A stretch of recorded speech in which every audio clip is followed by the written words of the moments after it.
Hello there, and welcome. I'm so glad you found your way here tonight. Before we begin, take a moment to get comfortable. Let your body settle into whatever position feels right. Adjust your pillow, pull your blanket a little closer, let the weight of the day begin to lift. There's no hurry, there's nowhere else you need to be. Tonight we're going to explore one of the quietest revolutions in modern history. A story that rarely gets told from the beginning, a story about dreamers and the people who decided to believe in them. We're going to trace how a small group of visionaries, working in a sun-warmed valley of orchards and university laboratories, invented an entirely new way of turning imagination into reality. It's the story of venture capital and of the valley it helped build. We'll move through it slowly, carefully, the way you'd walk through a place you want to remember. If you drift away at any point, that's perfectly fine. That's exactly what we're here for. So settle in, let your shoulders drop, take one slow breath, and let's begin. Let's start not with Silicon Valley, and not with the money, but with a simpler and older question. How does a new idea become a real thing in the world? This is a question human beings have always had to answer. Throughout most of history, the answer was straightforward, if not always easy. You saved your money, or you borrowed from your family, or you found a wealthy patron who believed in you and was willing to take a chance. Great cathedrals were built because powerful bishops had access to royal treasuries. Voyages of exploration were funded because Spanish and Portuguese monarchs wanted gold and spice routes. The early textile mills of England were built because merchants who had already made fortunes in trade were willing to invest some of those fortunes in new machinery.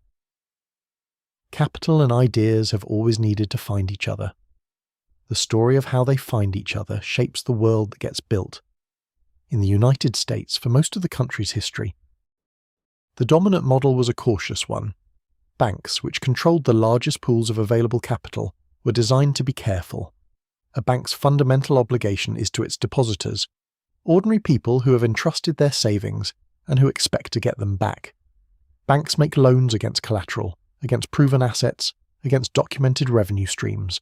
A young engineer with a brilliant idea but no revenues, no factory, no land, no inventory. This person has nothing a bank can lend against. The bank will thank them politely and send them home. This wasn't cruelty. It was logic. A banker in, say, 1945, sitting behind a mahogany desk in a granite building in Boston or New York, was not being unreasonable when he declined to fund a speculative technology venture. He was being responsible to the people whose money he held in trust. The banking system was not designed for risk of that kind, and it wasn't going to become so. For those who weren't willing to walk through a bank's front door, there were a few other paths. The most common was personal wealth. If you or your family had money, you could fund your own venture. Thomas Edison built his famous Menlo Park laboratory on the proceeds of his earlier inventions and patents. Andrew Carnegie's first steel investments drew on connections he had cultivated over years in the railroad industry. Henry Ford spent years tinkering with engines before he finally assembled enough capital from family friends and a handful of early believers to incorporate the Ford Motor Company in 1903. These were men of unusual persistence and persuasive power, and even they found the search for capital consuming and difficult. The second path was the wealthy individual backer, what we might today call an angel investor, though that term wouldn't come into use for decades. These were people who had already made their fortunes and were willing to deploy some portion of their wealth into promising ventures, usually ones they had some personal connection to. A successful merchant might invest in a nephew's manufacturing business. A retired railroad executive might back a former colleague's new project. This system worked, but it was narrow and deeply social. If you didn't know the right people, if you weren't part of the right networks, if you hadn't gone to the right schools or belonged to the right clubs, the doors simply didn't open. Brilliance alone was rarely sufficient. Brilliance combined with the right connections was what moved capital. The third path, and in many ways the most powerful one for innovation in the first half of the 20th century, was the large corporation.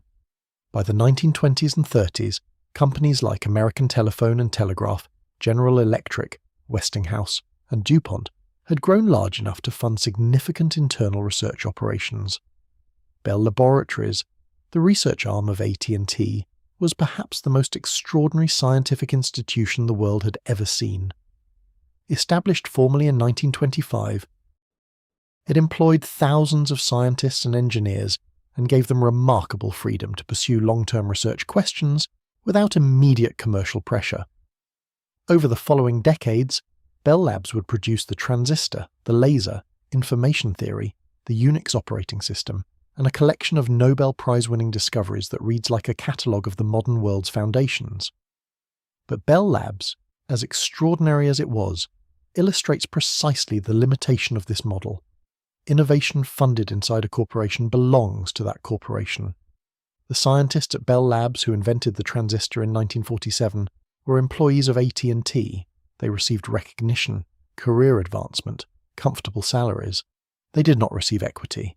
They did not become wealthy from their invention in the way that later generations of engineers would become wealthy. The transistor, which would eventually power every piece of electronic equipment on Earth, made AT&T shareholders richer and made its inventors comfortable. The people who built the inventions got salaries. The shareholders got the upside. This arrangement was deeply normal in the 1940s. It would have seemed bizarre, even unseemly, to suggest otherwise. You worked for a company, the company owned what you built, and if you were fortunate and talented, you rose through the ranks over a career that might span 30 or 40 years. Loyalty was valued above entrepreneurship. Stability was considered the reward for competence. The idea of leaving a good job at a respected company to start something new in a garage, to gamble years of your life on an unproven idea, was not yet an admirable thing. It was the behaviour of someone who couldn't keep a proper job. This cultural attitude was particularly strong on the American East Coast, where most of the country's financial and industrial power was concentrated. Boston's financial establishment, the old Brahmin families who had made their fortunes in shipping, textiles and railroads in the 19th century, was by the 1940s deeply conservative in its investment philosophy.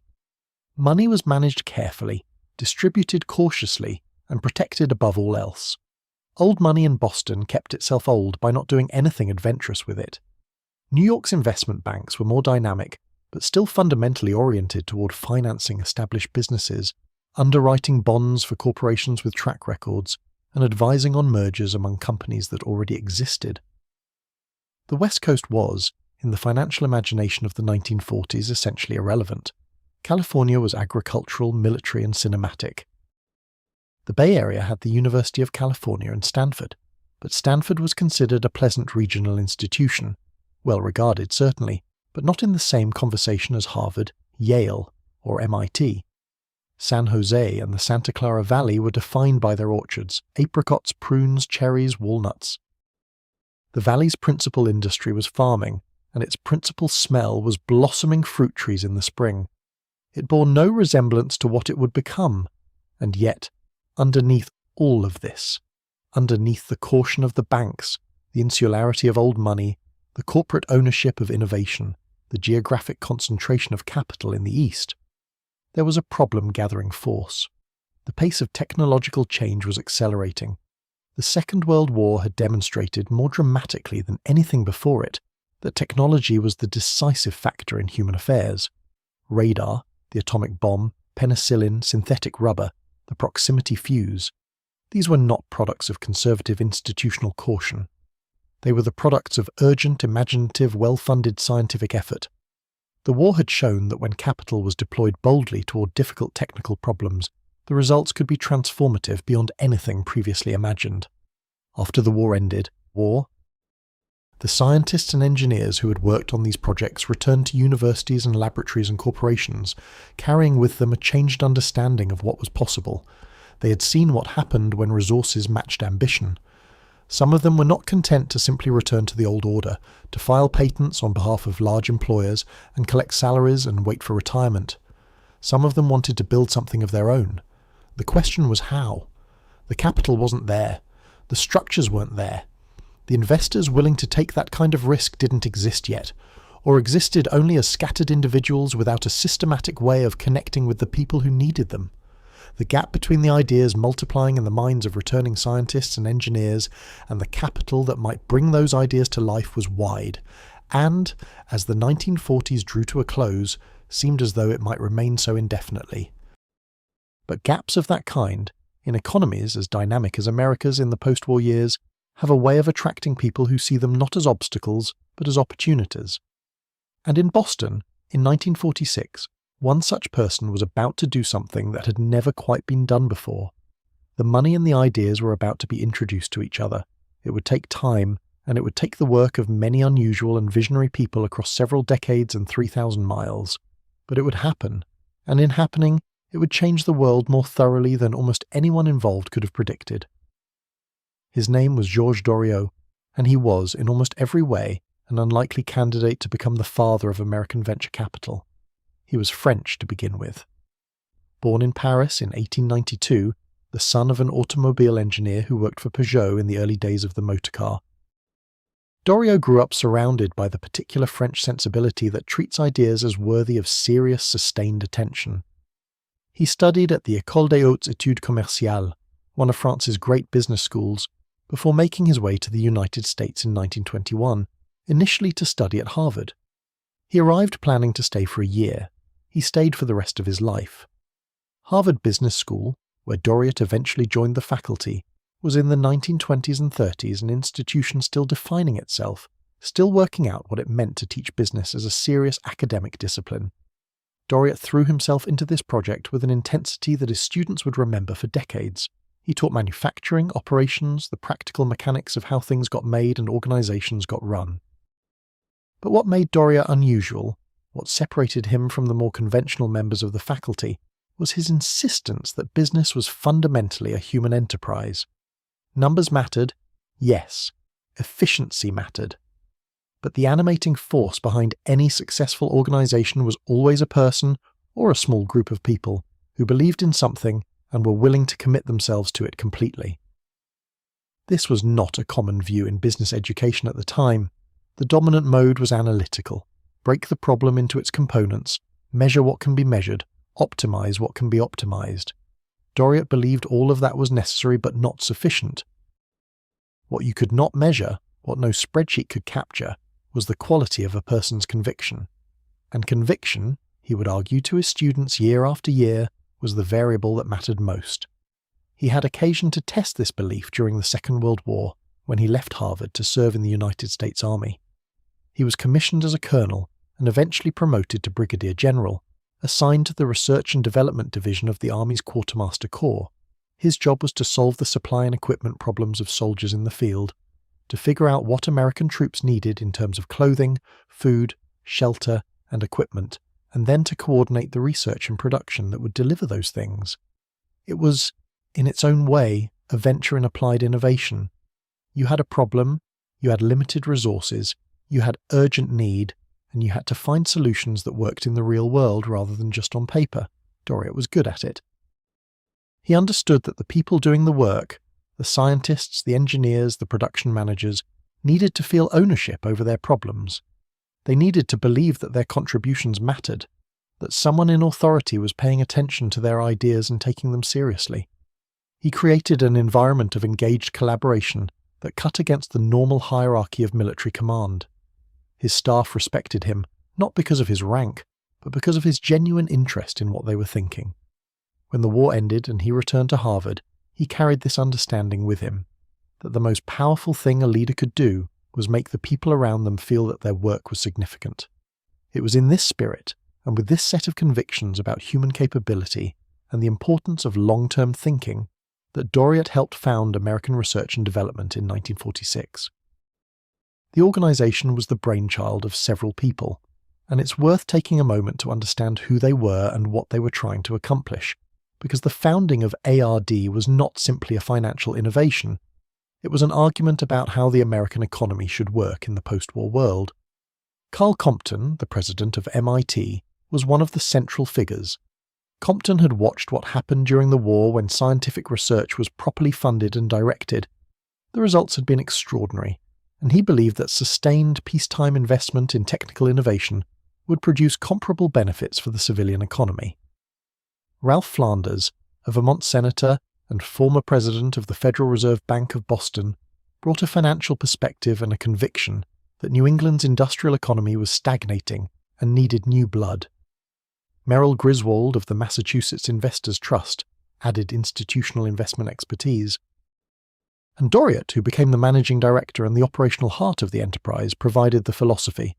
The idea was simple in conception, and radical in practice. ARD would raise capital from institutional investors, insurance companies, university endowments, individuals, and deploy that capital into young technology companies, particularly ones with roots in university research. Unlike a bank, ARD would not demand collateral. Unlike a traditional investment company, it would not focus on established businesses with proven revenues. It would specifically seek out the companies that no bank would touch, the ideas that no cautious financier would consider, and it would provide not just money but active guidance and support to help those companies develop. ARD was structured as a publicly traded closed-end fund, meaning investors could buy shares in ARD itself on the stock exchange, and the value of those shares would reflect the value of ARD's portfolio of young companies. This structure was chosen partly because it was familiar to institutional investors, and partly because it allowed broad participation. You didn't have to be wealthy enough to invest directly in a startup to gain exposure to what ARD was doing. In theory, a school teacher with modest savings could buy shares in ARD and participate in the funding of the next generation of technology companies. In practice, the early years were difficult. The companies ARD backed were genuinely risky. Early-stage ventures in industries like electronics, materials science, and medical devices, fields where the technology was promising but the commercial path was uncertain and long. Many of them struggled, some failed. The returns in the first several years were modest, and ARD's share price reflected this. Wall Street, which had initially regarded ARD with polite curiosity, began regarding it with something closer to skepticism. But Doriot was not managing ARD for Wall Street. This was perhaps the most important and the most unusual thing about him. In an era when the financial world was becoming increasingly focused on quarterly performance, on short-term metrics, on the kind of numbers that could be cleanly reported and easily compared, Doriot operated on a completely different time horizon. He expected his investments to take years to mature. He expected setbacks and difficulties. He was not alarmed by them. What alarmed him was the idea of abandoning a promising company because it was struggling in the short term. He spoke of his portfolio companies the way a gardener speaks of plants, with patience, with attention, with an understanding that growth cannot be forced but must be cultivated. He visited the companies regularly, sat with their managers, asked detailed questions about their operations and their problems, offered introductions and advice, and, when necessary, gentle criticism. His relationship with the founders and executives of ARD's portfolio companies was closer to mentorship than to oversight. He genuinely cared about them, not merely as investments, as people trying to build something real. There is a quality to this kind of caring that is difficult to convey in purely financial language, but it mattered enormously. The founders of the companies ARD backed were often scientists or engineers by training, people who understood their technology deeply, but were still learning what it meant to run a business, to manage people, to navigate suppliers and customers and regulatory requirements.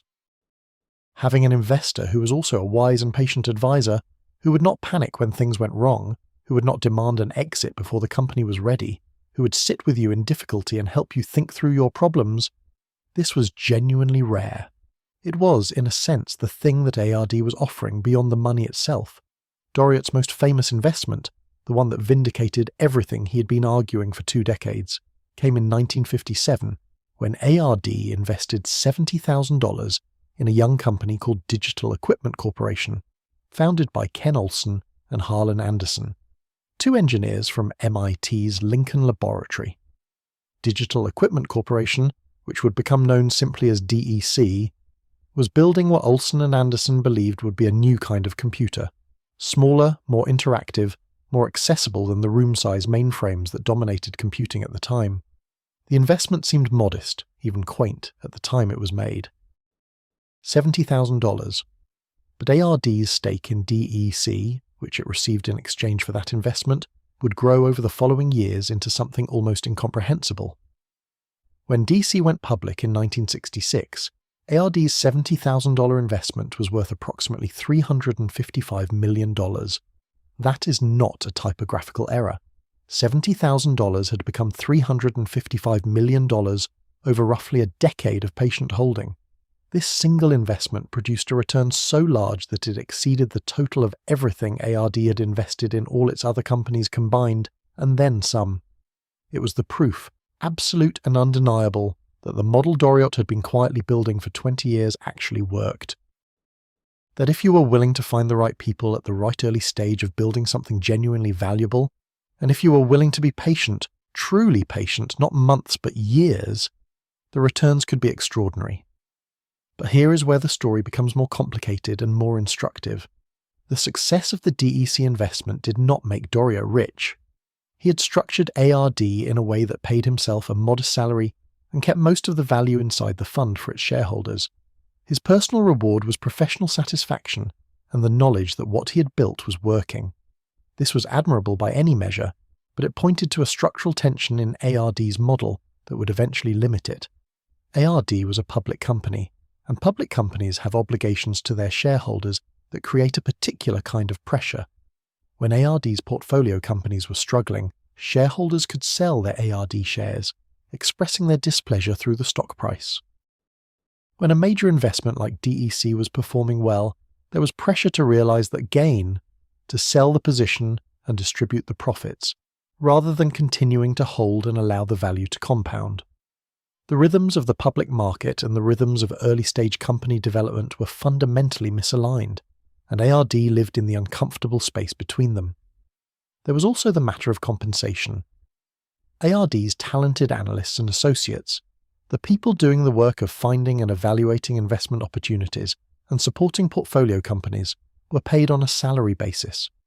They could not participate financially in the gains they helped create.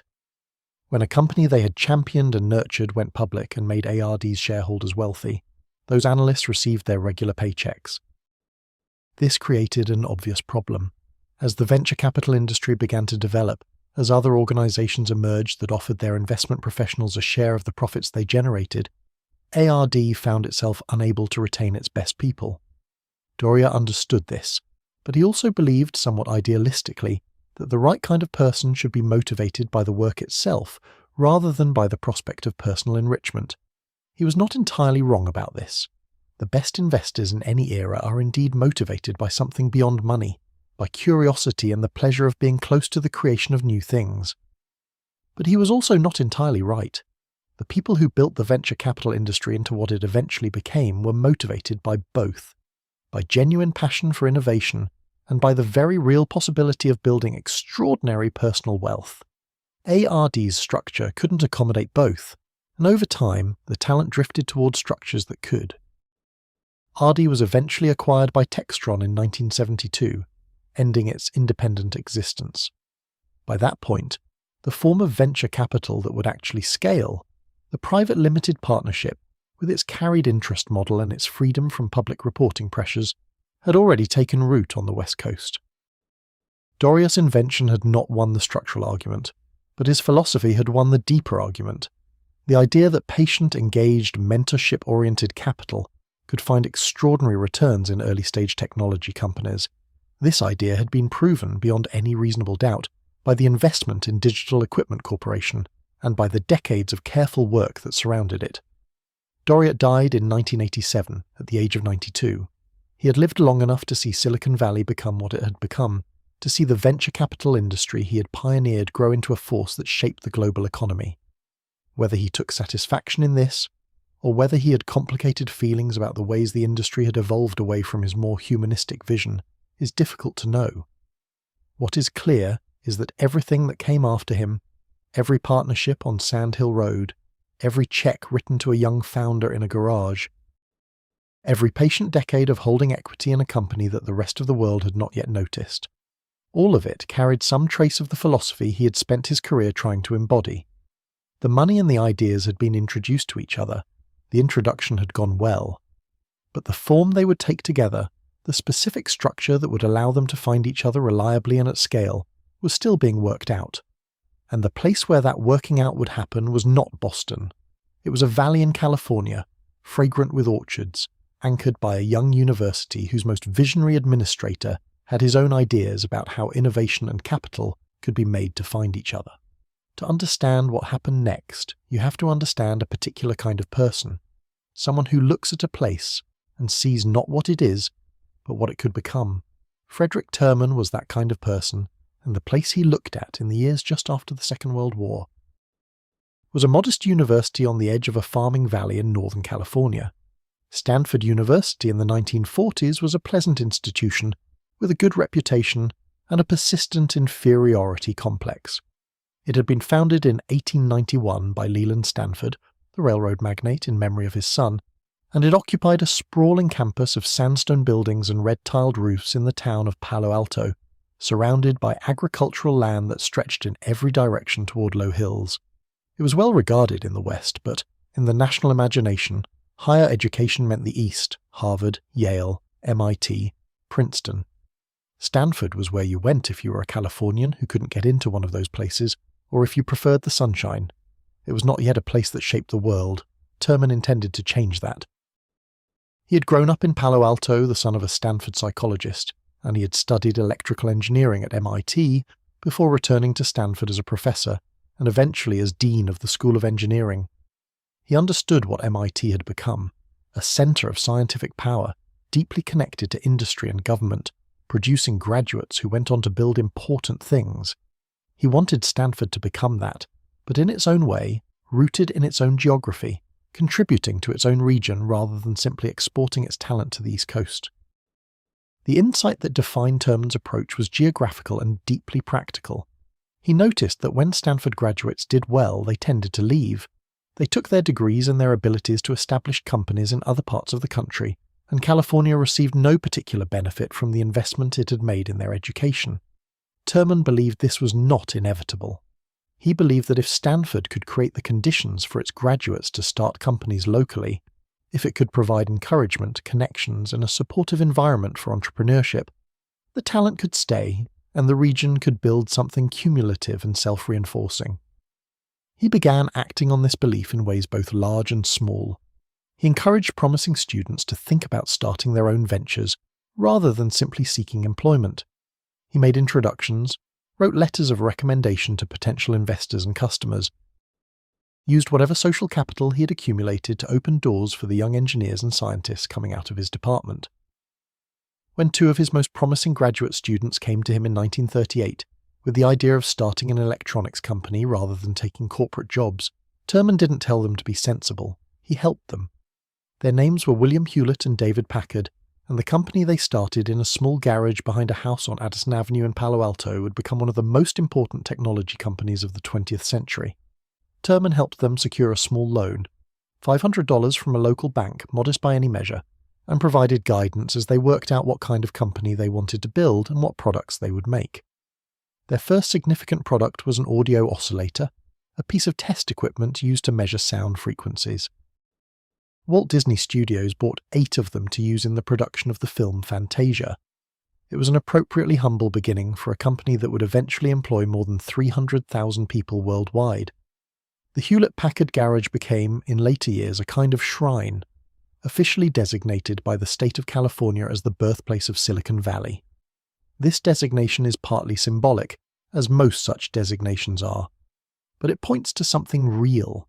What Terman had done with Hewlett and Packard was demonstrate in concrete and replicable form that Stanford graduates could start world-class companies in their own backyard. The garage was proof of concept for an entire regional economy. After the war, Terman pressed further. He became Stanford's provost and used his expanded authority to pursue a more systematic version of what he had been doing informally. His most consequential institutional innovation was the Stanford Industrial Park, established in 1951 on land that the university owned adjacent to the campus. The concept was straightforward. Stanford would lease parcels of this land at favorable rates to technology companies, with the understanding that those companies would maintain close relationships with the university, hiring its graduates, collaborating with its researchers, contributing to the intellectual life of the institution. Varian Associates, the first tenant, arrived in 1951. Others followed. The park created physical proximity between academic research and commercial application, which turned out to matter enormously. When the person who invented something and the person trying to build a business around it are a 10-minute walk apart, conversations happen that would never happen otherwise. Terman understood that proximity was a kind of infrastructure, as real and as valuable as roads or power lines. He was building an ecosystem in the literal sense, a community of interdependent organisms each benefiting from the presence of the others, collectively more capable than any of them would be in isolation. He did not have a name for what he was building. The term Silicon Valley would not come into use for another 2 decades, but he could see the shape of it, and he spent the better part of his career constructing it piece by piece. Into this carefully prepared environment, in the spring of 1956, walked one of the most brilliant and most difficult scientists of the 20th century. William Shockley had grown up in Palo Alto, the son of a mining engineer, and had returned there partly because his aging mother lived nearby. But there were other reasons too. He had left Bell Laboratories in New Jersey under complicated circumstances. Brilliant scientists sometimes generate friction in institutional environments, and Shockley generated more than most, and he had decided to start his own semiconductor company. He chose the Santa Clara Valley partly for personal reasons, and partly because he understood what Terman was building and believed the region offered advantages that would grow over time. Shockley's scientific credentials were extraordinary. He had been part of the team at Bell Labs that invented the transistor in 1947, one of the most consequential technological achievements in human history. The transistor replaced the vacuum tube as the basic switching element in electronic circuits. It was smaller, more reliable, used far less power, and could be manufactured at scale in ways that vacuum tubes could not. Shockley, along with his colleagues John Bardeen and Walter Brattain, received the Nobel Prize in Physics in 1956 for this work, the same year he arrived in Mountain View to start Shockley Semiconductor Laboratory. To attract talent to his new venture, Shockley did something quite deliberate. He recruited some of the brightest young physicists and engineers he could find, people who were drawn to the valley partly by the opportunity to work with a Nobel laureate at the frontier of a new field. Among those he hired were Robert Noyce, a young physicist from Iowa with an easy confidence and a gift for making complex ideas seem simple, and Gordon Moore, a quiet, precise chemist from Pescadero, who had completed his doctorate at Caltech. There were others: Julius Blank, Victor Greenwich, John Herney, Eugene Kleiner, Jay Last, Sheldon Roberts. 8 young men in total who would soon become the most consequential group of engineers in the history of the technology industry. Shockley was brilliant. He was also, by nearly every account, an extraordinarily difficult person to work for. He was suspicious, prone to blaming others for problems, given to management practices that his employees experienced as demeaning and arbitrary. He had decided that the future of semiconductors lay in a particular type of device called a 4-layer diode, and he redirected the company's efforts accordingly, over the objections of his staff, who believed there was more commercial promise in developing silicon transistors. He installed a lie detector and used it on his employees when he suspected someone of leaking information. He posted salary information on a bulletin board, which created resentment rather than the transparency he apparently intended. The tension built through 1956 and into 1957. The young engineers who had come to Shockley's laboratory to work at the cutting edge of semiconductor technology found themselves instead navigating a dysfunctional workplace, managed by a man whose scientific genius was inseparable from his psychological peculiarities. They liked the work. They believed in what transistors and semiconductors could become. They did not believe in staying where they were. In the spring of 1957, they began talking among themselves about leaving. This was not a small thing. In the culture of the American workplace in the late 1950s, loyalty to an employer was a genuine value, not merely a formality. Leaving a job was ordinary enough, but organizing a mass departure, 8 employees resigning together with the explicit intention of starting a competing company, was something close to scandalous. Shockley himself, when he learned what they were planning, reportedly called them the Traitorous 8, a label that stuck, though time has transformed its valence from accusation to honor. The 8 men faced a practical problem that was also a historical problem. They wanted to start a company together. They believed they could build semiconductor devices better than Shockley was allowing them to do. They had the technical knowledge, the energy, and the mutual trust that comes from having worked closely together under difficult conditions. What they did not have was money. And in 1957, there was no obvious place for 8 young engineers with a good idea but no assets and no revenues to find the capital they needed. Eugene Kleiner, one of the 8, had a father who was a broker in New York. On the advice of his father, Kleiner wrote a letter to the brokerage firm Hayden Stone, explaining the situation, who they were, what they wanted to do, what they believed was possible in the semiconductor industry, and asking whether Hayden Stone had any clients who might be interested in funding a new venture. It was, in its quiet way, a remarkable letter. It was also a long shot. Nobody expected much from it. But the letter landed on the desk of a young analyst at Hayden Stone named Arthur Rock, and Arthur Rock read it very carefully. And what happened next would change everything. Before we follow that thread, though, let's stay for a moment with what the 8 men represented, because it matters beyond their individual story. They were not the first people to leave a job and start something new. Entrepreneurship was not invented in 1957.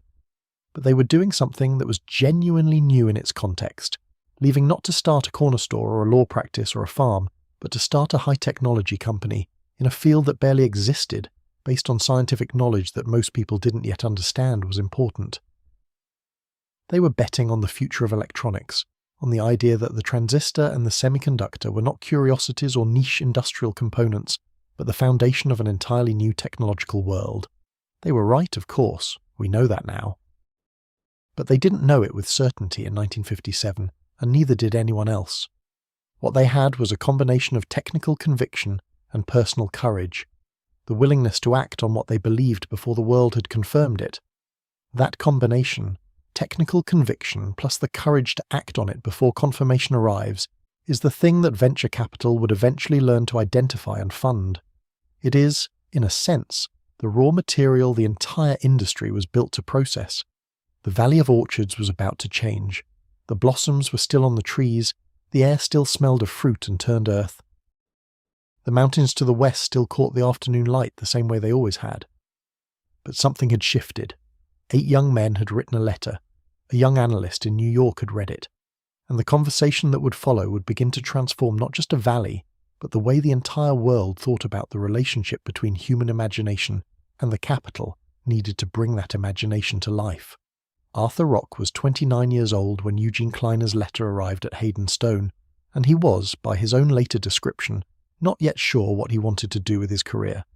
He had grown up in Rochester, New York, the son of a candy store owner, and had worked his way through Harvard Business School on the strength of his own ability rather than family connections or inherited advantage. He understood money in the practical, unsentimental way that people who have had to think carefully about it from an early age tend to understand it. He also understood, with the clarity that sometimes comes from being an outsider, looking at an established system, that the financial world he had entered was organized around a set of assumptions that were not always correct. One of those assumptions was that the only businesses worth funding were businesses that already existed in recognizable form, that had revenues, assets, histories, something a banker or analyst could point to and say, here is the evidence that this will work.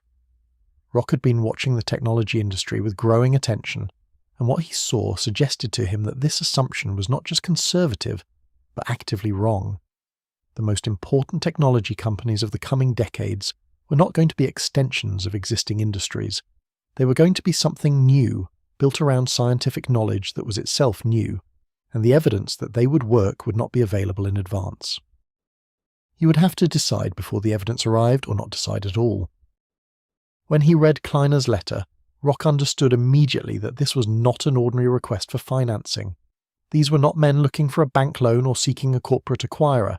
They were asking for something the financial system did not yet have a clean name for: patient risk capital, provided in exchange for ownership by someone willing to wait for the value to develop.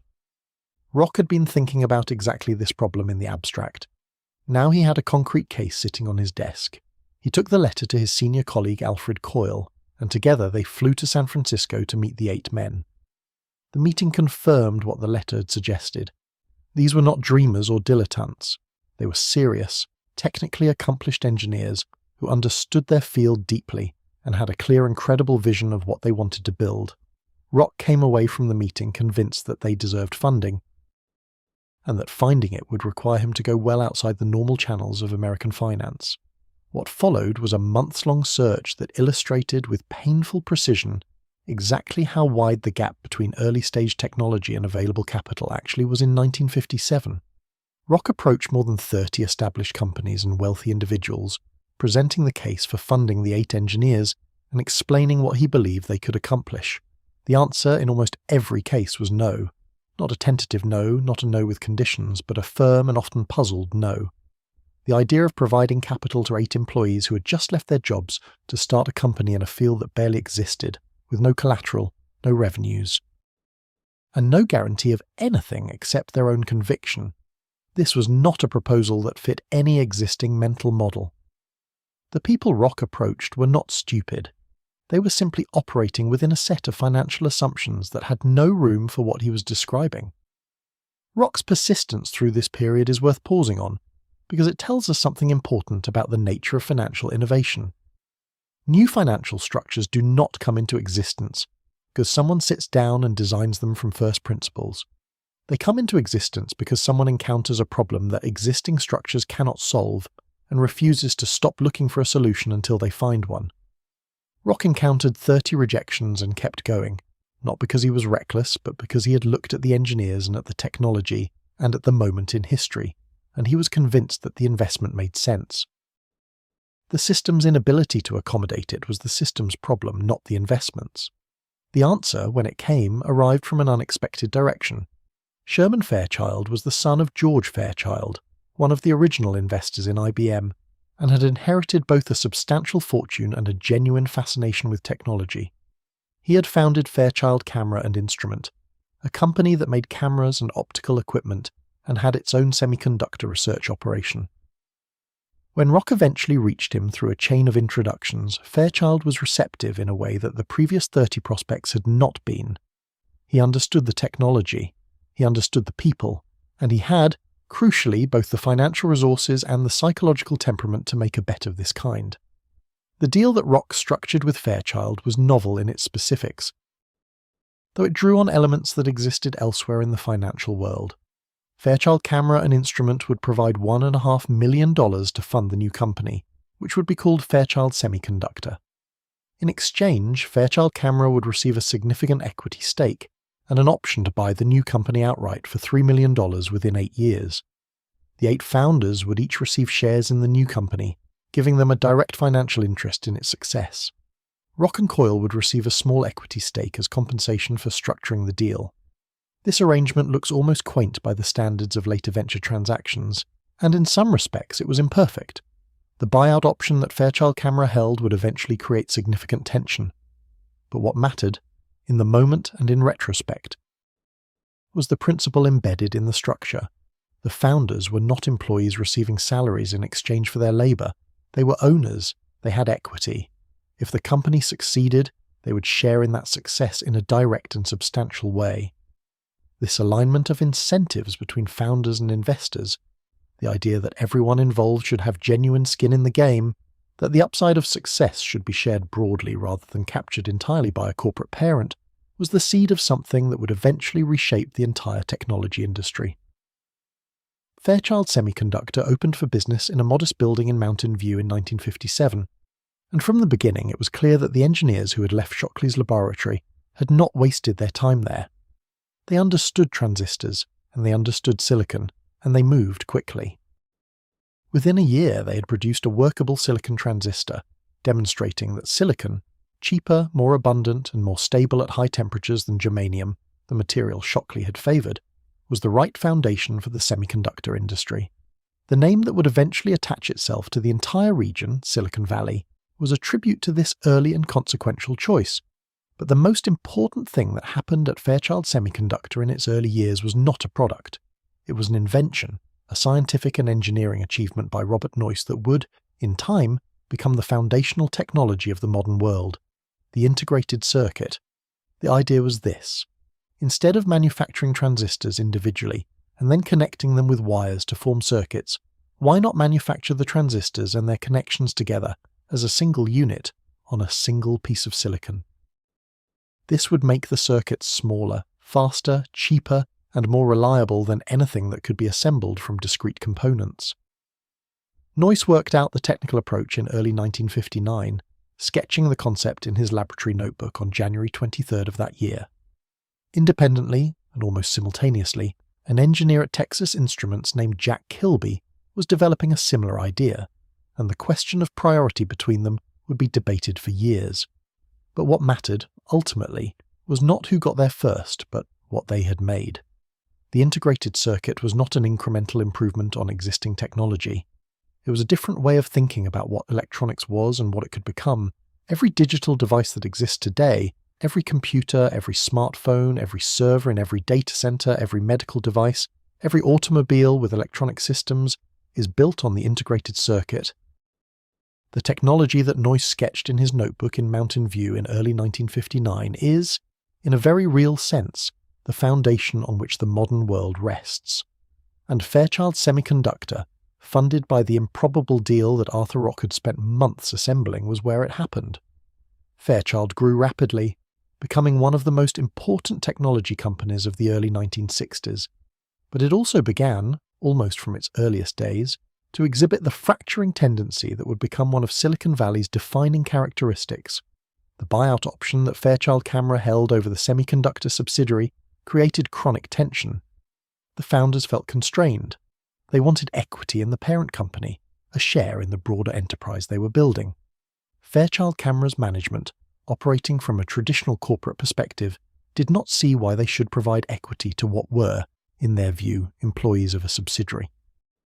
The mismatch between the founders' sense of their own value and the corporate structure's ability to recognize and reward that value was irreconcilable. One by one, and then in larger groups, the people who had made Fairchild Semiconductor extraordinary left to start their own companies. Gordon Moore and Robert Noyce left in 1968 to found Intel. Jerry Sanders left to found Advanced Micro Devices. Other alumni founded National Semiconductor, Intersil, Signetics, and dozens of other companies. The genealogical tree that grew from Fairchild Semiconductor is one of the remarkable documents of industrial history. A diagram that traces the founding of more than 150 companies back to those 8 men who had left Shockley's laboratory a decade earlier. This pattern of departure and founding, what observers would later call the Fairchild diaspora, established something that would become central to Silicon Valley's identity. Leaving a company to start a new one was not disloyalty. It was the natural expression of ambition and capability. The region began to develop a culture in which the serial entrepreneur was a respected figure, in which failure at one venture did not close the door to the next, in which the movement of talented people between companies was understood as a feature rather than a flaw. This culture would prove to be enormously generative. It meant that knowledge and talent circulated freely, that successful practices spread quickly, that the ecosystem as a whole learned faster than any individual company could. Arthur Rock was watching all of this with the attention of someone who understood that he was witnessing the birth of something new. After the Fairchild deal, he had continued working at Hayden Stone for a few years, but by the early 1960s he had grown restless. The firm structure did not fit what he wanted to do. He wanted to make early-stage investments in technology companies on the West Coast, to operate with the speed and flexibility that individual judgment allowed, without the constraints of institutional process. In 1961, he moved to San Francisco and established himself as an independent investor, one of the first people to operate in what we would now recognize as the venture capital model, though the term was not yet in common use. Rock's approach in the years that followed was defined by discipline and selectivity. He did not try to fund many companies. He looked for the rare combination of genuinely important technology and genuinely exceptional people, and when he found it, he moved decisively. He invested in Scientific Data Systems in 1961, which Xerox would later acquire for $920 million. He would later be one of the investors who funded Intel in 1968, providing $2.5 million alongside Moore and Noyce's own capital. His record across this period was, by any measure, extraordinary. But Rock's most important contribution to the development of venture capital was not any specific investment. It was the gradual articulation and demonstration of a new kind of financial structure, the private limited partnership, that would solve the problems that had hampered ARD and make the venture capital industry scalable. The mechanics of the limited partnership were not in themselves new. This legal structure had existed in American law for generations and was used in various contexts, including real estate and oil and gas investment. What Rock and others who were working along similar lines understood was that the limited partnership was the ideal vehicle for venture capital. Here is why. In a limited partnership, there are 2 kinds of partners. The limited partners provide the capital. They receive the financial returns and bear the financial risk. But they are passive. They do not manage the fund or make investment decisions. Their liability is limited to the amount they have invested, which is where the name comes from. The general partners manage the fund. They make the investment decisions, monitor the portfolio companies, sit on boards, provide advice and guidance. In exchange for this work, general partners receive two forms of compensation. First, a management fee, typically 2% of the assets under management per year to cover their operating costs. Second, and far more significantly, a share of the profits generated by the fund, typically 20% of any gains above a specified minimum return. This profit share is called carried interest. The carried interest arrangement was the key that unlocked everything. It meant that venture capitalists, the general partners, could become wealthy not through salary, but through the success of the companies they funded. If a fund of $10 million returned $100 million, the 20% carried interest would generate $18 million for the general partners after returning the original capital to limited partners. The better you were at identifying and supporting great companies, the more you earned. The incentive structure was direct and powerful. It also meant that venture capitalists were willing to work for relatively modest salaries during the years when a fund was building its portfolio. Because the real reward lay in the carried interest that would arrive when successful companies were sold or went public. This aligned their interests with those of the limited partners in a fundamental way. Everyone made money when the company succeeded. No one made exceptional money when they didn't.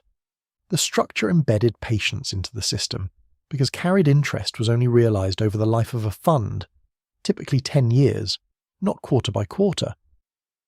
The private structure of the limited partnership also freed venture capitalists from the pressures that had constrained ARD. There were no public shareholders demanding quarterly reports. There was no stock price to manage.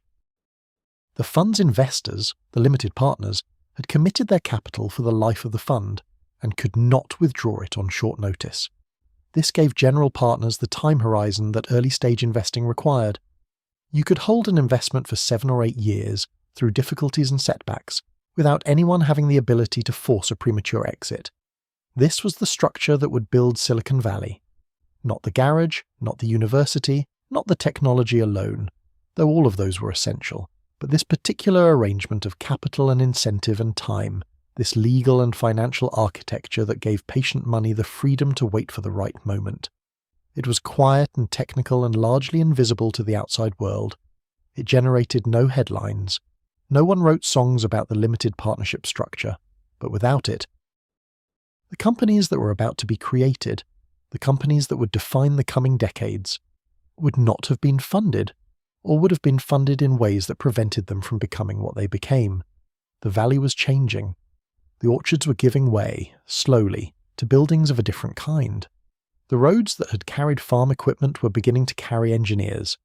The money that had once funded harvests was being replaced by money of a different character, patient, equity-oriented, convinced that the future being built in these modest buildings on the floor of a California valley was worth waiting for. Arthur Rock had helped show the way. The structure was in place.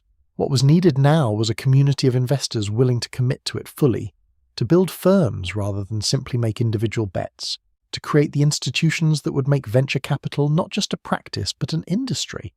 That community was already forming, on a quiet road in Menlo Park. In the early years of the 1970s, and the two firms that would define its first great era were about to open their doors. There is a road in Menlo Park, California, that looks, at first glance, like it leads nowhere in particular. It runs northwest from the town centre through a corridor of mature oak trees, past low-slung office buildings set back from the street behind gentle landscaping, through a landscape that feels more like a quiet suburb than the centre of anything important. The buildings are modest, the signage is understated, there are no grand facades, no marble lobbies, no architectural gestures toward power or ambition. If you drove down Sand Hill Road in the early 1970s without knowing what you were looking at, you might think it was a pleasant but unremarkable stretch of professional offices, the kind of place where accountants and insurance brokers and small law firms set up practice. You would be looking at the most financially consequential street in the world. The concentration of venture capital on Sand Hill Road was not the result of central planning or deliberate design. It happened the way most geographic concentrations of economic activity happen, through proximity to a resource, in this case Stanford University, and the growing ecosystem of technology companies in the Santa Clara Valley below, combined with a handful of early decisions by influential people that created a gravitational pull, drawing others to the same location. Once a few important firms were there, it made sense for others to be there too. The network was the location. Being on Sand Hill Road meant being inside a community of information, connection, and deal flow that you simply could not access as easily from anywhere else. The two firms that did the most to establish Sand Hill Road's identity, and that would shape the venture capital industry for the next half-century, were both founded in 1972. They were different in character, different in philosophy, different in the qualities they looked for in the companies they backed. But together they created something that was more than the sum of its parts, a competitive, collaborative, mutually reinforcing community of professional investors who collectively raised the standard of practice for an entire industry. The first was Kleiner Perkins. Eugene Kleiner, one of the original Traitorous 8, had been part of the Fairchild experience from its founding to its dissolution. He had watched the company he helped create fracture and scatter, and he had drawn his own conclusions about what made companies succeed and what caused them to fail. The technical factors mattered, yes. But what mattered more, in Kleiner's view, was the quality of the relationships between founders and investors, between the company and the community of talent and knowledge around it. He believed that an investor who understood technology and who was willing to engage deeply with the companies they backed, to be a genuine partner rather than a passive holder of equity, could add value that went far beyond the capital itself. Tom Perkins came from a different direction. He had been a protégé of David Packard at Hewlett-Packard, where he had run the computer division with a combination of technical sophistication and operational intensity that had impressed everyone who worked with him. Perkins was not a scientist by background, but he had a scientist's appetite for understanding how things worked, and he had developed, over his years at HP, a deep intuition for what separated a technology project that would succeed commercially from one that would remain permanently on the edge of viability. He was also, by temperament, a builder, someone who liked to be inside the process of creating something, not merely observing it from a distance. When Kleiner and Perkins met and recognized in each other a shared set of convictions about what venture capital should be, the partnership formed quickly. They raised their first fund, $3 million, a modest sum even by the standards of the time, and opened offices in a building on Sand Hill Road. The culture they established from the beginning was one of intense engagement. Kleiner Perkins would not simply write checks and attend quarterly board meetings. They would be present. They would help recruit key executives. They would make introductions to customers and partners. They would sit with founders through difficult decisions and help them think through problems that had no obvious solutions. They called this approach company building, and they believed it was what distinguished a great venture firm from a merely adequate one.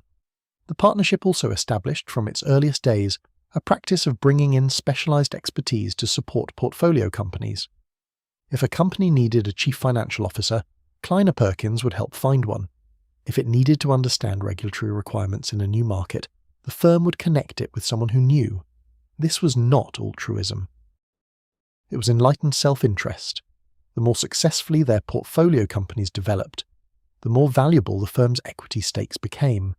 But it created a model of active ownership that influenced how venture capital thought about its role for decades afterward. The second firm was Sequoia Capital, founded in the same year by Don Valentine. Valentine's background was in marketing and sales, which made him unusual among the technically trained founders of other early venture firms. He had worked at Fairchild Semiconductor and then at National Semiconductor, and what he had learned in those years was not primarily about technology. It was about markets. He had watched brilliant engineers build technically impressive products that failed commercially because nobody had asked the fundamental questions. Who is the customer? How large is the market? What will it take for this product to reach the people who need it? Valentine had seen enough technically excellent companies fail for market-related reasons that he had developed an almost allergic reaction to investment theses that led with technology and treated market analysis as an afterthought. His famous question, the one he would put to entrepreneurs who came to Sequoia seeking capital, was blunt and revealing. Who cares? Not rhetorically, not dismissively, but genuinely. Who are the people who will pay for this? How many of them are there? What problem does it solve for them that they cannot solve any other way? Valentine believed that the most important thing a venture investor could do was identify large markets early, before others recognized them, and back the companies best positioned to capture those markets. Technology was a means to an end. The end was solving a real problem for a large number of people who wanted it solved. This philosophical difference between Kleiner Perkins and Sequoia, the former more focused on technology and mentorship, the latter more focused on market analysis and the relentless pursuit of large opportunities, would generate productive tension in the industry for years. Both approaches produced extraordinary results. Both attracted exceptional talent. And the existence of two strong firms with different philosophies raised the quality of thinking across the board, because each had to articulate and defend its approach in a competitive environment where the other was constantly demonstrating an alternative. The community that formed around these firms, and the others that followed them onto Sand Hill Road through the 1970s, had qualities that are difficult to convey without some sense of how small and intimate it actually was. In the early years, the venture capital industry in Silicon Valley comprised perhaps a few dozen active investors in total. Everyone knew everyone. Deals were shared sometimes between firms that might seem to be competitors, because the pool of great opportunities was large enough that cooperation could benefit everyone, and because the reputation costs of behaving badly in such a tight community were severe and immediate. A venture capitalist who treated founders poorly, who broke commitments or acted in bad faith, would find that word spread quickly. The community had its own enforcement mechanisms, and they were effective precisely because the community was small enough for reputation to matter more than almost anything else. Term sheets, the documents that set out the terms on which a venture firm would invest in a company, evolved during this period from informal letters of intent into more standardized instruments, though they remained far less complex than they would later become. The key elements were the valuation at which the investment was being made, the amount being invested, the equity stake the investor would receive, and the governance rights that came with that stake, typically a seat or seats on the company's board of directors. Board representation was considered essential, not as a mechanism of control but as a mechanism of engagement. The investor needed to be inside the company's decision-making process to add value, and the board was the formal structure through which that engagement happened. The norm of active board participation shaped Silicon Valley companies in ways that distinguished them from companies funded through more traditional channels. A founder who had taken money from a Sand Hill Road firm could expect regular board meetings, candid conversations about performance and strategy, and a level of engaged oversight that a publicly traded company's board might envy. This was not always comfortable. There were founders who felt constrained by their investors, who chafed at the scrutiny, who would have preferred simply to take the money and build without interference. But for most founders, the combination of capital and expertise and genuine engaged attention was worth the discomfort. It made them better. Meanwhile, changes in government policy were about to transform the scale of what was possible on Sand Hill Road in ways that none of the early practitioners could have fully anticipated. The story begins with a piece of legislation that had almost nothing to do with venture capital. The Small Business Investment Act of 1958 had created a category of federally licensed investment companies, small business investment companies, or SBICs, that could borrow government money at favorable rates to invest in small businesses. SBICs were not pure venture capital vehicles, but they helped channel some institutional capital toward early-stage companies and contributed to the development of the investment ecosystem. More importantly, they established the precedent that the federal government had an interest in facilitating the flow of capital to new businesses and was willing to use policy to support that flow. The more consequential policy development came in 1974, with the passage of the Employee Retirement Income Security Act, a sweeping piece of legislation designed to protect the retirement savings of American workers. ERISA established standards for pension fund management, and in doing so it included a provision known as the Prudent Man Rule, the requirement that pension fund managers invest assets as a prudent person would, with appropriate regard for risk. In its initial interpretation, this provision was read conservatively, as effectively prohibiting pension funds from investing in venture capital, which was considered too speculative and illiquid to meet the prudent person standard. Pension funds, it is worth pausing to appreciate, controlled enormous amounts of capital. By the late 1970s, American pension funds held hundreds of billions of dollars in assets, representing the accumulated retirement savings of millions of working people. If even a small fraction of that capital could be directed toward venture investment, the effect on the industry would be transformative. The difference between venture capital with access to pension fund money and venture capital without it was the difference between a stream and a river. In 1979, the Department of Labor issued a clarification of the prudent man rule that changed everything. The clarification stated explicitly that pension fund managers could invest a portion of their assets in venture capital without violating their fiduciary duties, provided that the investment was part of a diversified portfolio and the manager had conducted appropriate due diligence. The investment in a high-risk asset class was not imprudent in itself. What would be imprudent was concentrating too much of a portfolio in any single risk category. A small allocation to venture capital, as part of a diversified strategy, was perfectly consistent with the prudent management of retirement assets. The effect was immediate and dramatic. Pension funds began allocating capital to venture partnerships. The amounts flowing into Sandhill Road firms grew from tens of millions of dollars to hundreds of millions. Funds that had previously been raising $3 million or $5 million were now raising $50 million, $100 million. The industry scaled, and it scaled rapidly, because the underlying logic of the limited partnership structure, with its carried interest incentives and its long-term capital commitment, was ideally suited to absorbing this new capital without losing the qualities that made it effective. The scaling had consequences beyond the financial. Larger funds meant more deals. More deals meant more companies being funded.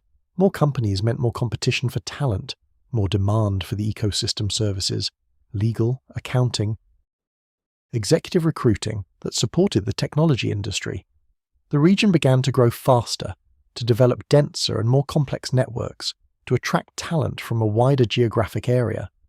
Engineers and scientists from universities across the country began to orient themselves toward the Bay Area in the way that previous generations had oriented themselves toward New York or Washington. The gravitational field was strengthening. The culture that had developed on Sandhill Road in its early intimate years was being stretched and tested by this growth, but its essential character held. The emphasis on founder relationships, on long-time horizons, on the primacy of the team over the technology, these remained the operative values even as the amounts of capital grew. The community was larger now, less intimate, more varied in quality and approach. Not every firm operated with the discipline and philosophy of a Kleiner Perkins or a Sequoia, but the standards those firms had set were visible and influential, and the best practitioners across the industry were guided by them. There was something remarkable, when you step back to consider it, about what had been assembled on this quiet road in Menlo Park over the course of roughly a decade. A financial community had been built from almost nothing, drawing on the legal structure of the limited partnership, the philosophical legacy of Georges Doriot, the cultural inheritance of the Fairchild diaspora, and the policy change that had opened pension fund capital to new uses. Each of these elements had come from a different direction. None of them had been designed to fit together, and yet they fit together, producing a structure of extraordinary power and durability, a machine, if you can call it that, for converting human ambition and scientific knowledge into new companies and new industries. The machine was now running. It had capital, it had structure, it had philosophy, it had the accumulated wisdom of a community of practitioners who had made mistakes and learned from them and refined their approach over years of trial. What it needed next was proof, not the modest proof of DEC, not the promising but limited proof of the early Kleiner Perkins and Sequoia portfolio companies, but proof at a scale that would be undeniable, that would demonstrate to the world that the model worked not just in specific cases, but as a systematic approach to funding the future. That proof was coming. It was being assembled at that very moment in laboratories and garages and modest offices scattered across the Bay Area.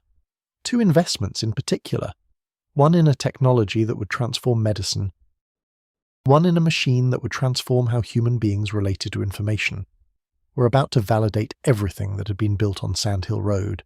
And when they did, the world would understand for the first time what venture capital actually was. On a January afternoon in 1976, a young venture capitalist named Robert Swanson placed a phone call to a biochemist at the University of California, San Francisco, named Herbert Boyer. Swanson was 29 years old, recently laid off from Kleiner Perkins after a short and not entirely successful tenure as an associate, and he was operating on a conviction that almost everyone around him considered premature at best and delusional at worst. He believed that a new scientific technique, recombinant DNA, the ability to splice genes from one organism into another, was ready to become the basis of a commercial industry.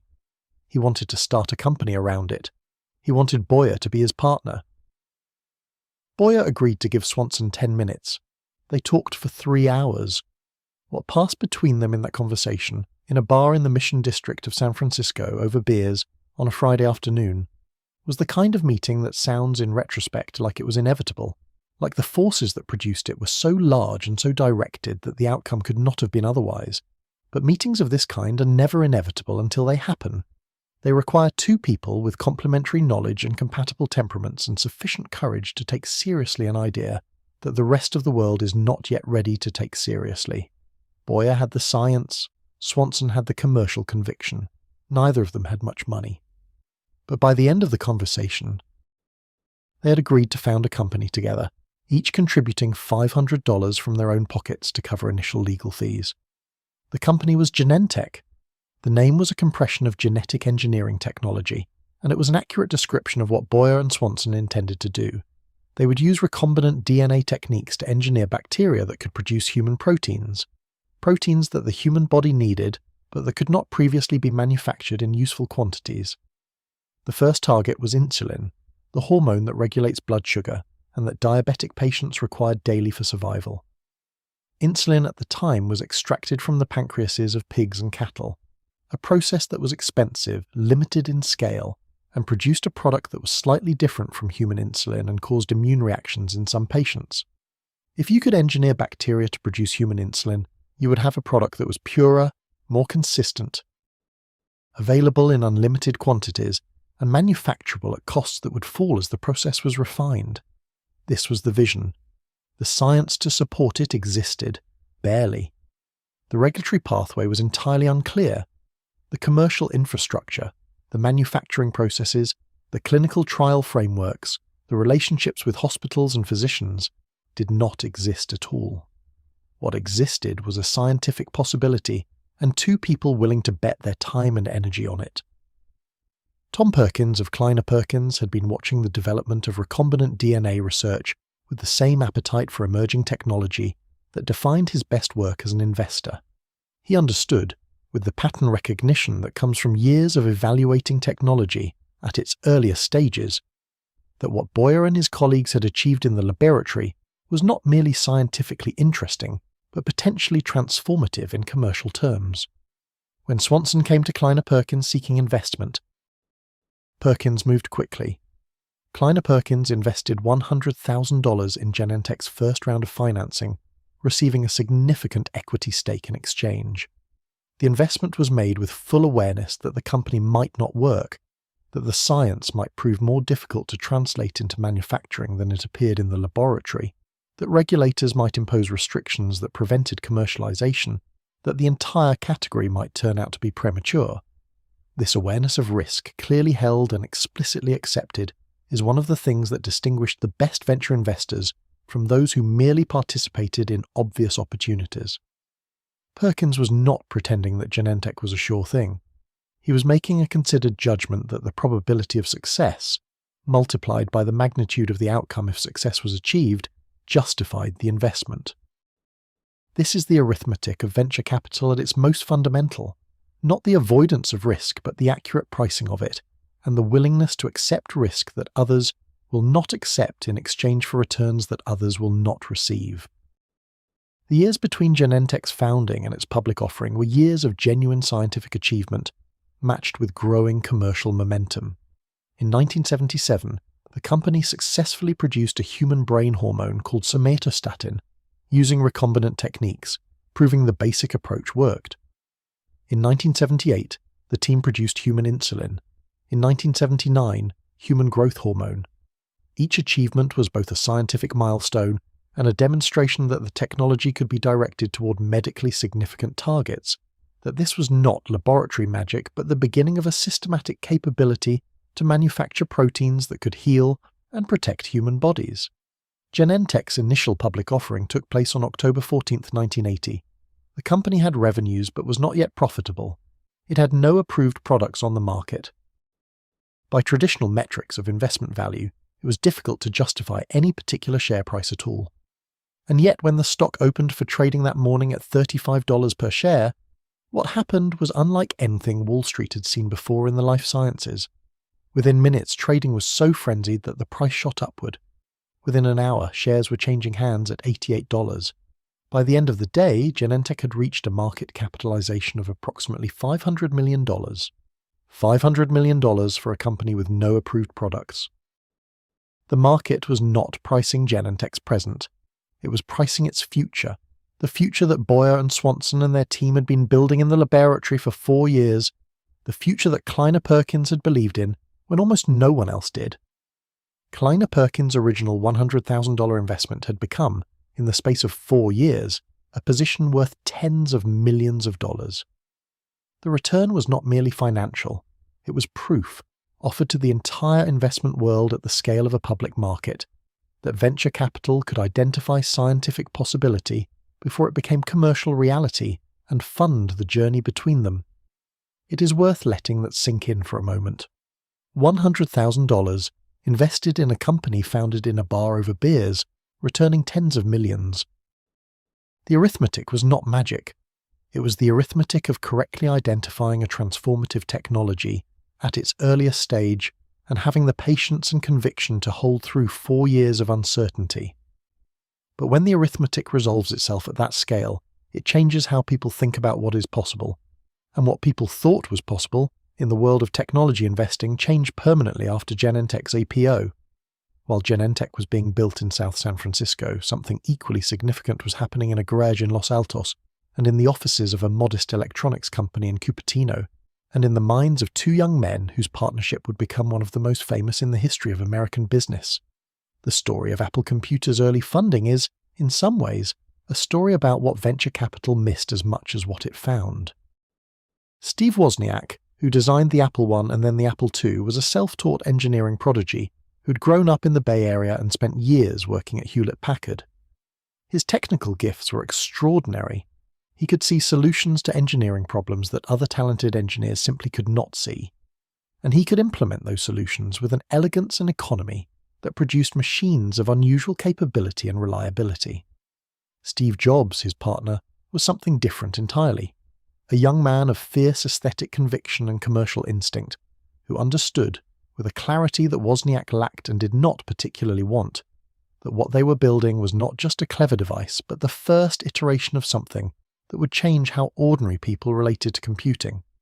Jobs was 21 years old when he and Wozniak began seriously pursuing investment for their company in 1976 and 1977. He was also, by nearly every account, an extraordinarily difficult person to deal with. Intense, demanding, prone to absolute judgments about quality and worth, not reliably honest when honesty conflicted with his desired outcome. He was magnetic and infuriating in nearly equal measure, and the people who evaluated Apple as an investment opportunity in its earliest days had to contend with both qualities simultaneously. Don Valentine of Sequoia passed. His rationale was characteristic. He could not yet see the market clearly enough, could not answer with sufficient confidence the question of who, specifically, would buy personal computers and in what quantities. The market for small personal computers was not yet demonstrated. It was a possibility, perhaps an exciting one, but Valentine's discipline required more than excitement. He would later acknowledge this as one of the significant misses of his career, though he framed it without regret. He had been consistent with his own principles, and principles are only principles if you apply them, even when doing so costs you something.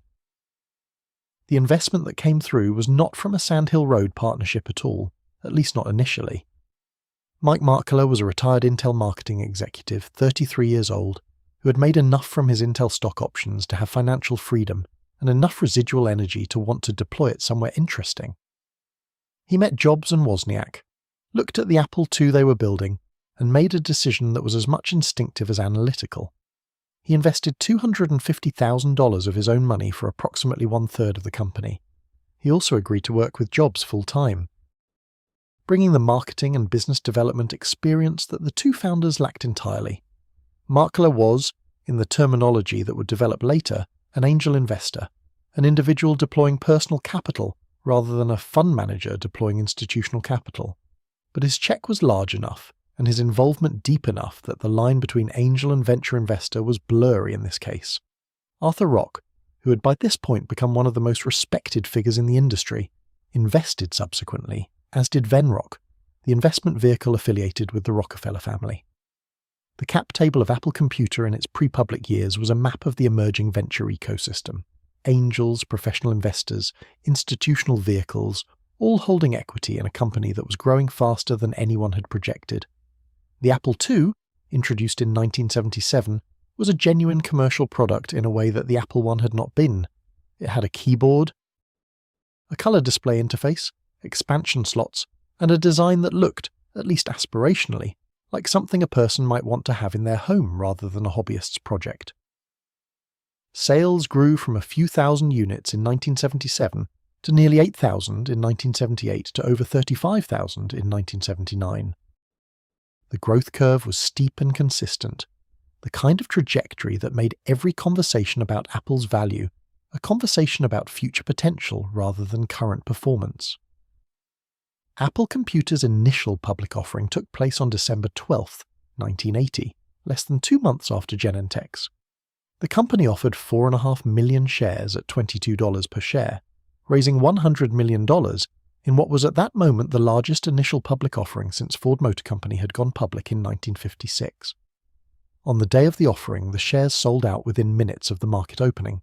The stock closed the day at $29 per share, giving Apple a market capitalization of approximately $1.75 billion. The IPO created more individual millionaires in a single day than any event in California history up to that point. Markler's stake was worth approximately $203 million. Arthur Rock's investment had multiplied many times over. The employees who had received stock options, engineers, designers, administrators, who had accepted some portion of their compensation in the form of equity, found themselves suddenly wealthy in a way that redefined their understanding of what work could mean economically. You could work for a company, receive ownership rather than just salary, and if the company succeeded spectacularly, the ownership could make you wealthy on a scale that no salary ever would. This was not an entirely new idea. Employee stock ownership had existed in various forms before Apple, but Apple's IPO demonstrated it at a scale and a visibility that made it real in the popular imagination in a way it had not been before. The story of the Apple IPO traveled through the technology industry and through the universities that fed it, and it changed what young engineers and scientists thought was possible when they considered their career options. If you were brilliant and willing to take risk, you did not have to spend your career accumulating modest salary increases at a large corporation. You could join a startup, take equity, and if you chose well and worked hard and the company succeeded, the equity could be worth more than the salary would ever be. The cultural consequence of this shift in possibility was enormous, and it was additive to the structural changes that the limited partnership and Sand Hill Road had introduced. The financial infrastructure for venture capital now existed. The proof that it could produce extraordinary returns, not just in one case but in rapid succession, with Genentech and Apple within 2 months of each other, had been delivered at public market scale. And now the human motivation structure was changing too, drawing the most ambitious and capable people toward the startup ecosystem in a way that would accelerate the velocity of innovation for decades. Let's think for a moment about the underlying arithmetic, because it explains a great deal about how venture capital works and why it is structured the way it is. A venture fund might invest in 20 or 30 companies over the course of its life. The reality of early-stage investing is that most of these investments will not succeed in the way that was hoped. Some will fail entirely. Some will return the invested capital, but little more. Some will return 2 or 3 times the invested capital, which sounds good, but spread over 7 or 8 years, represents a modest annualized return. But a small number, perhaps 2 or 3 out of 30, will succeed dramatically, returning 10 or 20 or 50 or 100 times the invested capital. The mathematics of this distribution, what statisticians call a power law, means that the entire fund's performance is dominated by its best investments. If you invest $10 million across 30 companies and 27 of them return nothing while 3 of them return 10 times, 50 times, and 100 times respectively, your fund has returned enormous value despite its high failure rate. The failures are not accidents or embarrassments. They are the inevitable cost of the selection process that makes the successes possible. You cannot identify the companies that will return 100 times without also funding some that will return nothing, because the qualities that make a company capable of extraordinary success, audacity, unconventional thinking, the willingness to pursue a vision that most people consider impractical, are the same qualities that make failure possible. This is why the venture capitalists of Sand Hill Road, the best of them, were not trying to minimize failure. They were trying to find the investments that could return 100 times, and they understood that finding those investments required accepting a portfolio that contained many companies that would not succeed. The question was never whether some investments would fail. The question was whether the ones that succeeded would succeed spectacularly enough to justify the entire enterprise. Genentech and Apple had answered that question in the span of 2 months, with a clarity that left no room for doubt. The proof had been delivered. The model had been validated at the highest possible level of visibility. Sand Hill Road, which had been a promising experiment through the 1970s, was now something more than that. It was a proven institution, a demonstrated source of the kind of capital that created new industries and new wealth on a scale that no other form of financing could match. The entrepreneurs who had ideas were beginning to understand where to go with them. The engineers who wanted equity rather than just salary were beginning to understand which companies to join. The limited partners who controlled pension funds and endowments were beginning to understand what allocating to venture capital actually meant in practice. A new era was beginning. The valley had been transformed not all at once, but in the accumulation of decisions and investments and EPOs that had taken place over 3.5 decades since Georges Doriot had first raised capital in Boston. What had been orchards was now something else, a place where the conversation between human imagination and patient capital had become more fluent, more productive, more consequential than anywhere else on Earth, and the conversation was only getting started.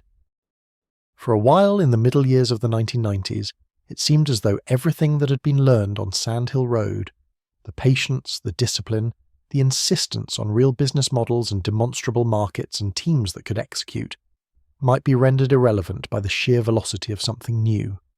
The internet had existed in various technical forms since the late 1960s, when the United States Department of Defense funded a research network called ARPANET to allow computers at different universities and research institutions to communicate with each other. For most of its early life, it was a tool used by scientists and engineers and academics, useful, important in its own domain, but not something that ordinary people encountered or thought about. The World Wide Web, the system of linked pages and browsers that made the internet navigable for non-technical users, was developed by a British physicist named Tim Berners-Lee at CERN in Switzerland and made publicly available in 1991. For the first few years it was still primarily a research tool. The browsers were crude. The content was sparse. The experience of navigating the early web was one of enormous promise combined with considerable tedium. And then, in the spring of 1993, a young programmer at the University of Illinois named Mark Andreessen released a piece of software called Mosaic, the first web browser with a graphical interface, the first that allowed users to see images alongside text, the first that made the web feel like a place rather than a technical system. Mosaic spread with a speed that startled even its creators. Within a year of its release, it had been downloaded more than 2 million times. People who had never thought about the internet began using it. Journalists began writing about it. Business executives began asking their technology departments what it meant. What it meant, as the smartest observers understood almost immediately, was that the internet was about to become a commercial medium of extraordinary reach and power. Every business that communicated with customers, that sold products, that provided services, that stored and shared information, which is to say every business of any kind, would eventually need to have a presence on the web. The question was not whether this transformation would happen, but how quickly, and which companies would be positioned to capture value from it. Andreessen left the University of Illinois for Silicon Valley in 1993, and in 1994 he co-founded a company called Netscape Communications with Jim Clark, a Silicon Graphics founder who provided the initial capital. Netscape built the Navigator browser, which improved on Mosaic and quickly became the dominant way that most people accessed the web. The company grew with a speed that had no precedent in the technology industry, from founding to significant commercial product in under a year, from product to ubiquity in under 2 years. By the summer of 1995, Netscape Navigator was installed on the majority of computers connected to the Internet. Netscape's initial public offering on August 9, 1995, was the moment the Internet became a financial phenomenon rather than merely a technological one. The company had been public for less than 2 years. It had revenues of approximately $16 million in the first half of 1995. It had never turned a profit. By any traditional measure of investment value, it was difficult to justify a high share price. The offering was priced at $28 per share.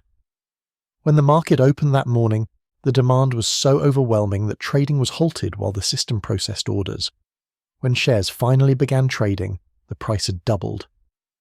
Netscape closed its first day as a public company at $58.25 per share, giving the company a market capitalization of approximately $2.9 billion. $2.9 billion for a company that had been incorporated 14 months earlier and had never earned a profit. The response to Netscape's IPO among the venture capital community was not uniformly celebratory.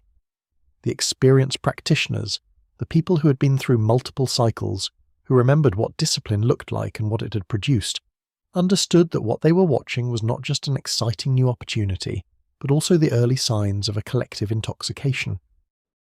The valuations implied by Netscape's IPO could only be justified if you believed that the Internet would grow to extraordinary scale, with extraordinary speed, and that Netscape would capture a significant portion of the resulting value.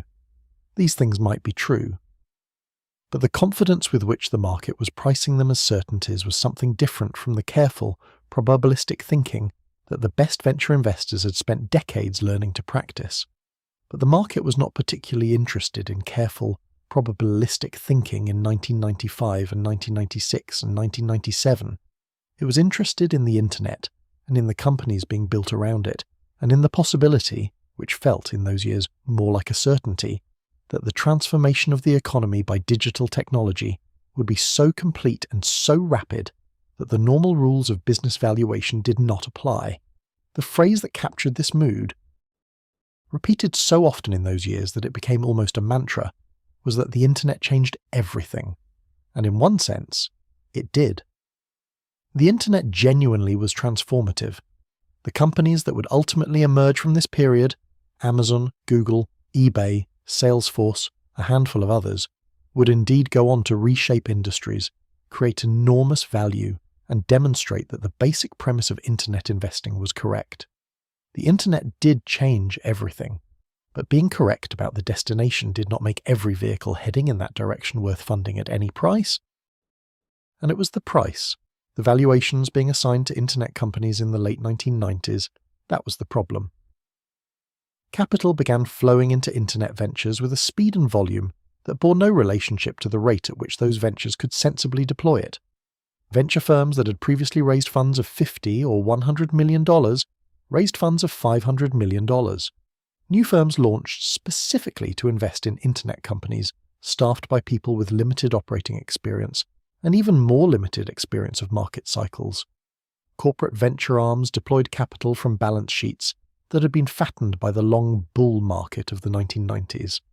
And individual investors, watching the stock prices of Internet companies rise week after week, began investing their personal savings in initial public offerings and in the stocks of companies they had read about in magazines. The companies being funded in this environment were often genuinely trying to solve real problems. The idea of buying books online, or comparing prices across retailers, or finding information through a search engine, or connecting with other people through a shared digital platform. These were not foolish ideas. Some of them were brilliant ideas. The problem was not the ideas. The problem was the financial structure being built around them. The valuations, the burn rates, the timelines to profitability, the metrics being used to justify investment and assess progress. A new vocabulary emerged to describe internet company performance, and it was a vocabulary carefully constructed to avoid the uncomfortable subject of whether these businesses were actually making money. Page views, unique visitors, eyeballs. The implicit argument embedded in these metrics was that attention was the precursor to revenue, that if you could accumulate enough users and enough engagement, monetization would follow inevitably. This argument was not entirely wrong. It would eventually be validated by Google and Facebook and others who figured out how to convert massive user bases into advertising revenue.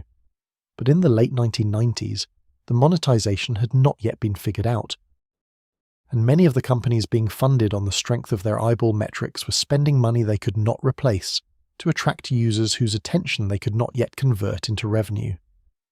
The venture firms on Sand Hill Road were not immune to this environment. Some of the most respected firms in the industry made investments during this period that they would later regard with discomfort. Investments driven more by the fear of missing a generation-defining opportunity than by the disciplined analysis that had produced their best historical returns. John Doerr of Kleiner Perkins, one of the most celebrated venture investors of his generation, described the internet in 1996 as the greatest legal creation of wealth in history. He was not wrong about the long-term trajectory, but the statement captured the mood of a moment when even disciplined practitioners were struggling to maintain distance from the collective excitement. There were, within this environment, investments that exemplified what Sand Hill Road was supposed to be about.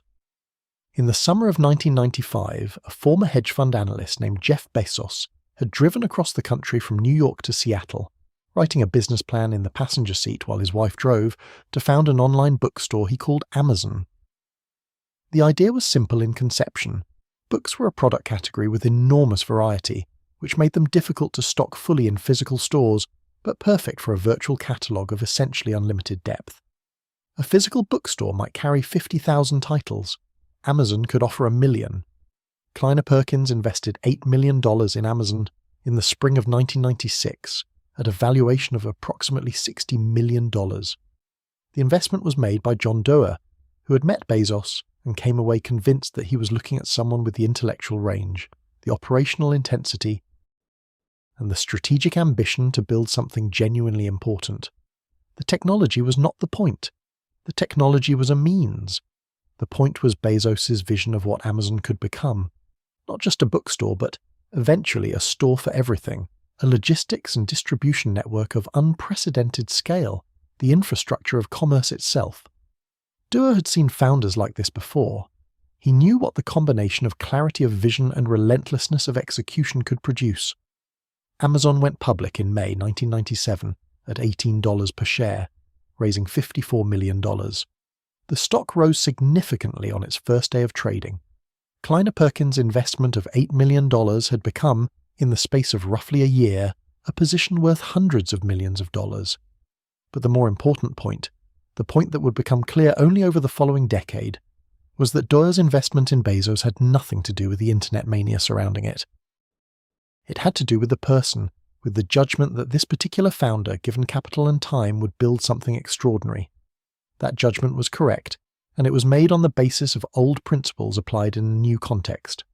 A similar story, though it arrived slightly later, attached itself to two graduate students in a Stanford computer science program who had developed a way of ranking web pages by the number and quality of links pointing to them, reasoning that a page linked to by many authoritative sources was more likely to be useful than a page that few people had found worth referencing. Larry Page and Sergey Brin had been working on this idea since 1996 and had built a search engine they called Google, initially running it on servers built from inexpensive hardware they had assembled in their dormitory and then in a garage in Menlo Park. By 1998, Google was processing 10,000 search queries per day and growing rapidly, funded initially by a $100,000 check from Sun Microsystems co-founder Andy Bechtolsheim, who had written the check before Alphabet, Google's parent company, even existed as a legal entity. In the summer of 1999, in what was by any measure an unusual arrangement, Sequoia Capital and Kleiner Perkins invested in Google together, each firm contributing $12.5 million for a combined investment of $25 million at a valuation of approximately $100 million. The investment was unusual because the two firms, though they often co-invested, were also competitors, and investing in the same company required a degree of mutual confidence that was not always present. But both Michael Moritz of Sequoia and John Doerr of Kleiner Perkins had concluded independently that Google was building something of extraordinary importance, and the opportunity was large enough to warrant cooperation rather than competition. Google would go public in August 2004, by which point the dot-com bubble had already burst and the landscape had changed dramatically. Both Sequoia and Kleiner Perkins investments had grown to values that were, by any historical measure, among the largest returns ever generated by a venture investment. But the Google story, like the Amazon story, belongs to a different category from most of what was being funded during the height of the boom. These were investments in genuine business models, made by investors who were asking the right questions even in an environment that had largely stopped asking them. Because most of the environment had stopped asking them. By 1999 and into 2000, the questions that the best venture investors had always considered essential — how does this company make money? When will it reach profitability? What is the realistic size of the addressable market? Is this team capable of executing? — had been crowded out by a different question, louder and more urgent: are you in? The fear of missing the internet was generating investments that no disciplined analysis could justify, and the money was flowing so freely that the companies receiving it had little incentive to develop the financial discipline that survival would eventually require. Companies spent millions of dollars on brand advertising before they had proven their core product worked. They hired staff at rates far ahead of their revenue growth, creating cost structures that required perpetual capital infusion to sustain. They expanded into new markets before their original market was profitable. Some bought television advertising during the Super Bowl, paying millions of dollars for 30 seconds of visibility for businesses that had not yet demonstrated they could earn $1 of sustainable revenue. The logic that scale and brand awareness were the preconditions for eventual profitability was not entirely without merit, but it required the capital markets to keep providing fuel indefinitely, and capital markets, as anyone who had paid attention to financial history knew, do not do anything indefinitely. The Nasdaq Composite Index reached its peak on March 10th, 2000, closing at 5,048 points. It had more than doubled in the preceding 12 months. On that day, the combined market capitalization of publicly traded technology companies represented a substantial fraction of the entire American economy, implying growth trajectories that would have required the technology sector to consume the rest of the economy entirely within a generation. The math viewed calmly was not possible, but the math was not being viewed calmly. The decline, when it began, was initially gradual and then, over the following months, steep and relentless. By the end of 2000, the Nasdaq had lost roughly half its peak value. By October 2002, when it finally reached its bottom, the index had fallen to 1,114, a decline of 78% from its March 2000 high. Trillions of dollars in market capitalization had ceased to exist. The calculation of exactly how much wealth had been destroyed was complicated by the fact that much of that wealth had been notional. Valuations assigned to companies that had never demonstrated the ability to earn it. But the losses were real to the people who had held the stocks when the prices fell. The human cost was substantial and widely distributed. Engineers who had left stable careers for stock options watched those options expire, worthless, as companies they had joined went from promising startups to bankrupt entities in the space of a year or two. Employees who had deferred salary in exchange for equity received nothing. Investors who had put retirement savings into technology stocks experienced losses that in some cases were permanent. The communities that had formed around failed companies, the landlords, the restaurants, the support businesses, felt the withdrawing of economic activity as something close to the extraction of oxygen from a room. Hundreds of internet companies that had been funded during the boom years simply ceased to exist. Some ran out of the capital they had raised and could not raise more in a market that had turned against them entirely. Some had business models so fundamentally flawed that no amount of additional capital would have helped. A few were exposed as fraudulent. Companies that had inflated their metrics, misrepresented their progress, told stories to investors that bore limited relationship to operational reality. The venture firms on Sand Hill Road absorbed losses that range from significant to catastrophic, depending on how deeply they had been drawn into the frenzy. Firms that had maintained discipline, that had continued asking the old questions even when the environment was rewarding those who didn't, fared relatively better. Firms that had raised very large funds at the height of the boom and deployed capital rapidly into companies with unsustainable models found that the returns from those funds would be deeply disappointing or worse. The carried interest that general partners had anticipated earning from those funds did not materialize. Some firms did not survive. What did survive, and more than survived, was the core of genuine value that had been built during the boom years beneath the noise. Amazon, which had been written off by many analysts during the crash as another overextended internet company that would not make it, continued to grow. Its logistics infrastructure, its customer base, its commitment to long-term thinking over short-term profitability, all of this was real. And it persisted through the downturn and emerged on the other side stronger for having outlasted its competition. Google, which went public in 2004 into a market that had recovered its senses somewhat, demonstrated almost immediately that its business model, selling targeted advertising alongside search results, was one of the most powerful revenue generators in the history of media. eBay had been profitable for years.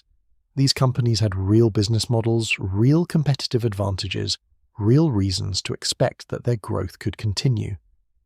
The lesson that Sand Hill Road took from the dot-com experience was not that the internet had been a mistake, or that enthusiasm for transformative technology was dangerous in itself. The lesson was more precise and more useful than that. It was a reaffirmation of the questions that the best venture investors had always asked. Questions about unit economics, about the path to profitability, about whether a company's cost of acquiring a customer was lower than the lifetime value that customer would generate, about whether the founding team had the discipline as well as the vision to build a sustainable business, rather than merely a growing one. These questions had not been wrong during the boom, they had simply been drowned out. After the crash, the noise was gone, and the questions could be heard again. The crash was painful. The losses were real. The suffering of people who had believed in promises that turned out to be unsustainable was genuine and deserved acknowledgement. But what the dot-com era also demonstrated, in its wreckage as much as in its heights, was that the underlying thesis of venture capital, that patient, engaged capital, directed at genuinely transformative technology and genuinely capable founders, could produce returns that justified the risk, was not wrong. It had simply been temporarily buried under a version of itself that had forgotten the patient and the engaged and the genuine parts, and had kept only the capital and the hope. The valley had survived before, it would survive this. And in the surviving, in the clearing away of what had been built on illusion, it would find again the foundations that had made it extraordinary in the first place. The next wave was already forming quietly, in the background of the wreckage, in the minds of people who had watched the boom and the bust and drawn their own conclusions about what the internet could actually become when it was built by people who understood both its possibilities and its limits. The years that followed the crash were quiet ones on Sand Hill Road, and quiet in this context meant something close to necessary. The industry contracted. Funds that had been raised at the height of the frenzy worked through their portfolios with the chastened attention of people who had learned something expensive. New funds were smaller, more carefully constructed, raised from limited partners who were asking harder questions and expecting more rigorous answers. The carried interest that had seemed, in 1999, like an almost automatic reward for participation in the internet moment, was now understood again as something that had to be earned through genuine judgment and genuine patience over a genuine decade of work. This was not a comfortable period for many practitioners, but it was a clarifying one.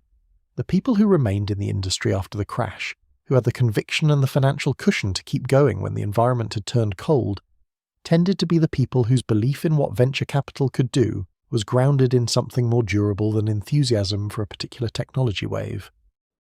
They had watched the wave build and break, and they had not been swept away by it, and now they were waiting, with the particular patience that the best venture investors had always understood as their most essential tool, for the next thing worth believing in.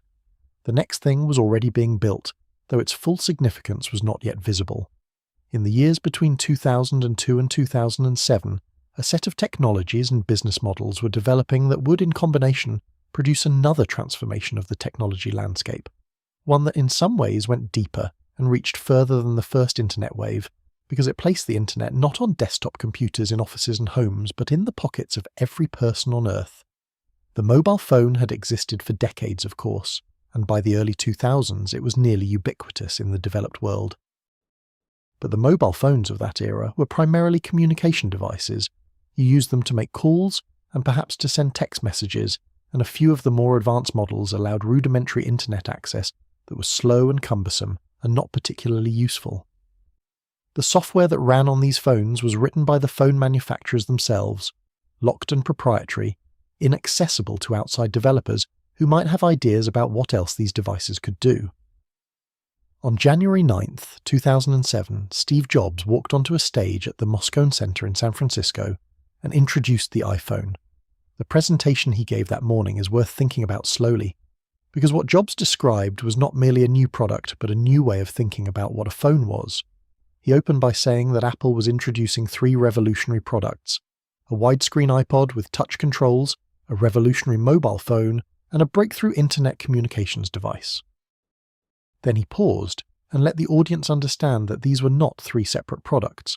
They were one device, a phone with a touchscreen interface, a music player, and a full internet browser, running on a version of the same operating system that powered Apple's computers, designed from its foundations for the assumptions of the mobile world rather than adapted uncomfortably from the desktop world. The iPhone was not immediately available to outside software developers. That came a year later in July 2008, when Apple launched the App Store alongside the iPhone operating system's software development kit. The App Store was the moment the iPhone became a platform rather than merely a product, a foundation on which thousands of developers could build software, distributed through a single marketplace, accessible to every iPhone user in the world. The implications for venture capital were immediate and profound. A software company in the pre-smartphone era faced a fundamental distribution problem. You could write excellent software, but getting it to the people who might use it required either a retail presence, a sales force, or enough web traffic to make discovery possible. Each of these channels was expensive and time-consuming to build. The App Store eliminated this problem at a stroke. If you wrote software for the iPhone, every iPhone user was a potential customer, and the cost of reaching them was zero beyond the 30% commission that Apple took from each sale. For an entrepreneur with a good idea and the technical ability to execute it, this was a transformation comparable to what the web browser had done for internet content in 1993. It reduced the friction between creation and distribution to something approaching zero. Venture capital responded to this opportunity with the speed and conviction that the App Store's implications deserved. The investments that the industry made between 2008 and 2012 in mobile software companies represented, in aggregate, one of the most productive deployments of venture capital in the industry's history. Companies that would become household names, Instagram, Uber, WhatsApp, Snapchat, Pinterest, were funded during this period, typically at early stages where the entire value of the investment rested on the judgment that the team was capable and the market was large and the timing was right. The social media category deserves particular attention because its origins in venture capital predate the iPhone and illuminate something important about the relationship between timing, technology, and investment judgment. Mark Zuckerberg had launched a version of Facebook from his Harvard dormitory room in February 2004, initially as a social network for Harvard students. Within weeks, he had opened it to other Ivy League universities. Within months, to universities broadly. By the summer of 2004, Facebook had 1 million users and was growing in ways that made the metrics of the dot-com era look modest by comparison. The difference was that the growth was organic. Users were joining because other users they knew were already there, creating a network effect that compounded with each new member. Peter Thiel was the first outside investor to see what was being built. Thiel had co-founded PayPal, navigated it through the dot-com crash, and sold it to eBay in 2002 for $1.5 billion. He had emerged from that experience with a set of convictions about technology investing that were unusually precise. He was looking specifically for companies with the potential to dominate their markets rather than merely participate in them, companies that could build what he called monopolies, in the sense of having such strong competitive positions that they could generate returns far above what a competitive market would allow. When he met Zuckerberg in the summer of 2004, he recognized what he was looking at. Thiel invested $500,000 in Facebook in exchange for approximately 10.5% of the company. This was not a venture fund investment in the traditional sense. Thiel was writing a personal check, operating as an angel investor, deploying his own capital rather than capital he managed on behalf of limited partners. But the investment was venture capital in its essential character, an early-stage bet on an unproven company, made on the basis of the founder's quality and the market's potential, with full awareness that the outcome was uncertain and the downside was the loss of the entire investment. Thiel's $500,000 would eventually become, when Facebook went public in May 2012, at $38 per share, a position worth approximately $1 billion. $1 billion from $500,000 over 8 years.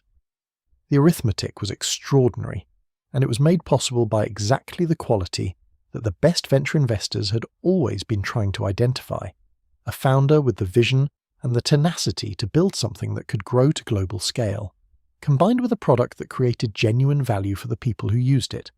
Accel Partners, a Sand Hill Road firm that had been founded in 1983 and had survived the dot-com crash with its discipline intact, led Facebook's first institutional venture round in May 2005, investing $12.5 million at a valuation of approximately $98 million. This investment, made when Facebook had fewer than 5 million users and had not yet opened its platform to the general public, would prove to be one of the most valuable venture investments of the decade. Accel's stake in Facebook at the time of its IPO 7 years later was worth approximately $9 billion. $9 billion from $12.5 million. These numbers are so large that they require a moment of stillness to absorb. What they represent beyond the financial return is the compounding of a correct judgment made at the right moment. The judgment that a 20-year-old founder in a dormitory room had built something that would grow to become one of the most used products in human history. That judgment, made in 2004 and 2005, was not obvious. Facebook had competitors. It had uncertain revenue prospects. It had a founder who was not, at that stage, a seasoned business executive. What it had, that the best investors could see, was a product that people used with a frequency and an emotional investment that no previous social platform had generated, combined with network effects that made the product more valuable with each new user. The emergence of what came to be called the unicorn era changed the texture of the venture capital industry in ways that would have been difficult to predict from the vantage point of 2003. Aileen Lee, a venture capitalist at Kleiner Perkins who had later founded her own firm called Cowboy Ventures, coined the term unicorn in a 2013 essay to describe a private technology company valued at $1 billion or more. At the time she wrote the piece, there were 39 such companies in the United States. The term was chosen deliberately to convey rarity. A unicorn was a mythological creature, something that by definition should not exist but that people persisted in imagining. A billion-dollar private company was, in 2013, still unusual enough to warrant a mythological name. Within 5 years, the unicorn had become almost commonplace. By 2018, there were more than 300 unicorns worldwide. By 2023, the number had surpassed 1,000. The inflation of private company valuations that this proliferation reflected was driven by several forces operating simultaneously. Pension funds and sovereign wealth funds and university endowments, emboldened by the returns that top-tier venture firms had generated, were allocating larger and larger fractions of their assets to private equity and venture capital, increasing the supply of capital available. Companies were choosing to stay private longer, raising enormous late-stage rounds that had previously been the province of public markets. And the software business model, which could scale to enormous revenue with relatively modest incremental costs, was proving to be as economically powerful as the most optimistic analyses had suggested. The institutionalization of late-stage private investing created a new category that was distinct from the early-stage venture capital that had defined Sand Hill Road's first decades. Growth equity, as it came to be called, sat between traditional venture and public market investing.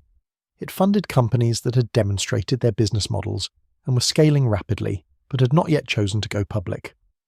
The returns were potentially lower than early-stage venture, because you were investing at higher valuations into companies with less uncertainty, but they were also more predictable, and the amounts that could be deployed were vastly larger. Into this expanding landscape came, in 2016, something that dwarfed everything that had come before it in sheer scale. Masayoshi Son, the founder and chief executive of the Japanese technology conglomerate SoftBank, announced the formation of the SoftBank Vision Fund, a vehicle that would raise and invest $100 billion in technology companies. $100 billion. To put this in context, the entire United States venture capital industry had invested approximately $77 billion in all of 2015. Sun was proposing to deploy, through a single fund, more capital than the entire American venture industry had invested in the previous year. The Vision Fund did raise close to its target, drawing capital primarily from the sovereign wealth funds of Saudi Arabia and Abu Dhabi. It invested at a speed and scale that had no precedent, writing checks of hundreds of millions of dollars into companies that more traditional venture investors would have funded with tens of millions. The theory, as Sun articulated it, was that the technology companies of the coming decades would be so large and so dominant that the only winning strategy was to back them with enough capital to ensure their success, to give them resources so overwhelming that competition became impossible. The results were instructive in ways that the best venture thinkers had predicted. WeWork, the shared office space company in which the Vision Fund invested approximately $10 billion, imploded spectacularly in 2019 when its IPO attempt revealed financial losses so large and governance practices so unconventional that public market investors declined to participate. Uber, another Vision Fund investment, went public at a valuation significantly below its last private round. The pattern that emerged across the Vision Fund's portfolio was one that the history of venture capital had established clearly. Excess capital, deployed too quickly into companies whose business models had not been fully proven, produces outcomes that destroy value rather than create it. The amount of money available does not change the underlying logic of what makes a business viable. The Vision Fund's difficulties were a large and expensive demonstration of a truth that Georges Doriot had understood in 1946, and that the best practitioners on Sand Hill Road had been trying to embody ever since. Capital is necessary but not sufficient. What matters is the quality of the judgment that accompanies it. While SoftBank was making its large and complicated bets, a very different kind of venture institution had been quietly building something that would prove, in its own way, as influential as anything the traditional venture firms had created.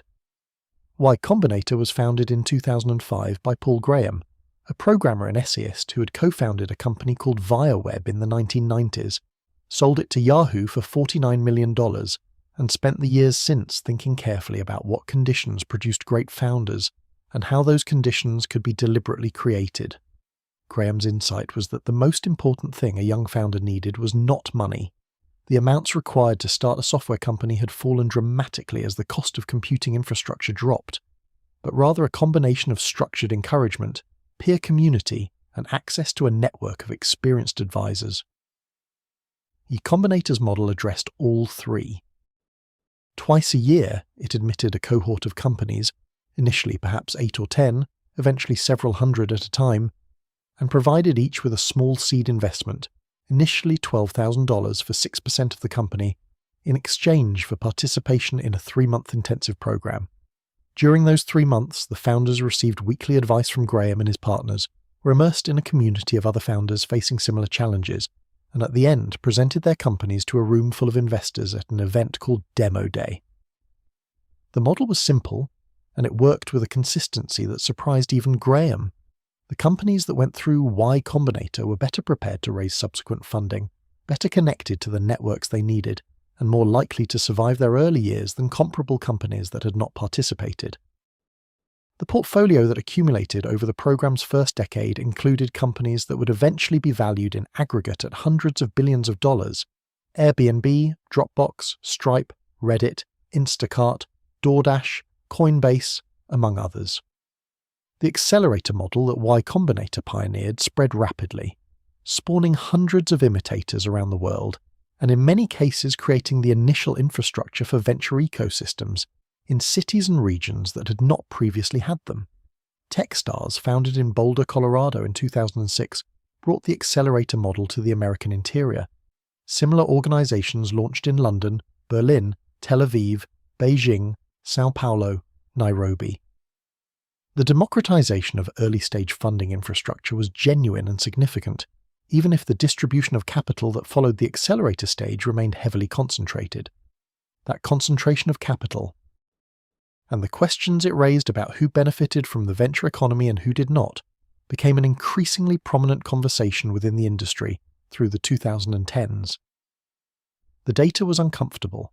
Studies consistently showed that companies founded by women received less than 3% of total venture capital deployed in the United States. Companies founded by black entrepreneurs received less than 1%.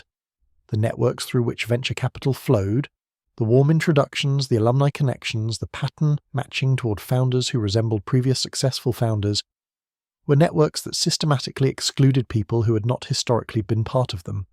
This was not a problem unique to venture capital.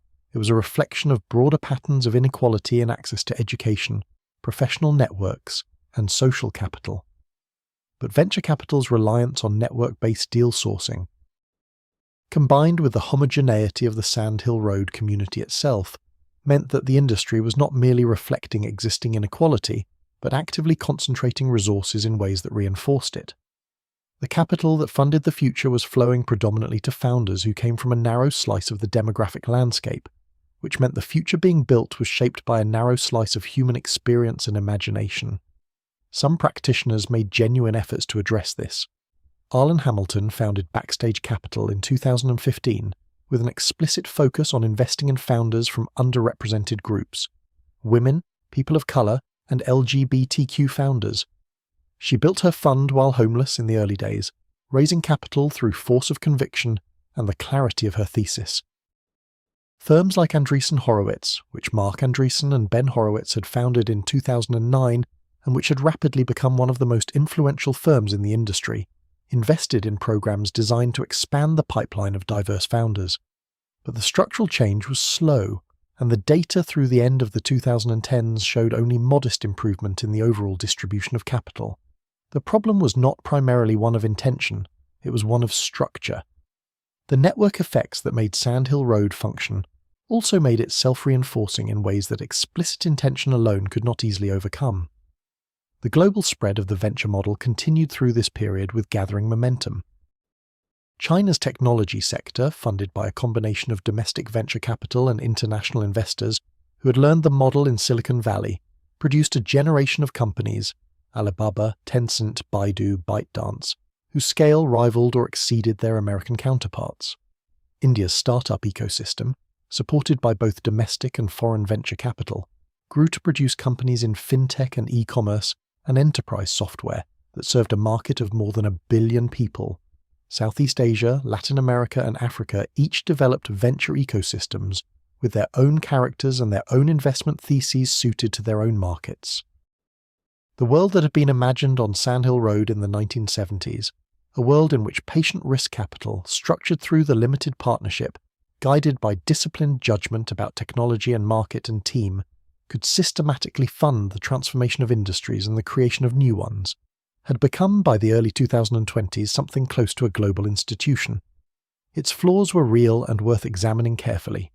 Its achievements were also real, and they had shaped the daily experience of billions of people in ways that most of those people had never traced back to their origins in a quiet road in Menlo Park, lined with oak trees and modest office buildings, where a small community of unusual people had spent decades learning how to believe in things before the rest of the world was ready to believe in them. It is worth stepping back, now that we have travelled this far, to ask the question that the story itself has been circling without quite stopping to answer directly. We have followed the money from Georges Doriot's modest offices in Boston to the oak-lined corridor of Sand Hill Road, from the apricot orchards of the Santa Clara Valley to the servers that process billions of search queries every day, from a $70,000 investment in a mini-computer company to a global industry deploying hundreds of billions of dollars annually across every continent. We have watched the structure develop, the culture form, the failures accumulate and the successes compound. But we have not yet asked the question that all of this history is ultimately trying to answer. What does venture capital actually do? And is the world it has built the world we would have chosen to build? These are not simple questions, and they do not have simple answers, but they are the right questions to sit with at this stage of the journey, in the quiet of wherever you are. As the day recedes and the mind begins its slow loosening from the grip of the particular and the urgent, let's think through them together, gently, without needing to resolve everything, allowing the complexity to exist without forcing it into a shape that is tidier than the truth. The case for what venture capital has contributed to the world begins with a basic observation about the nature of innovation and the institutions that are capable of funding it.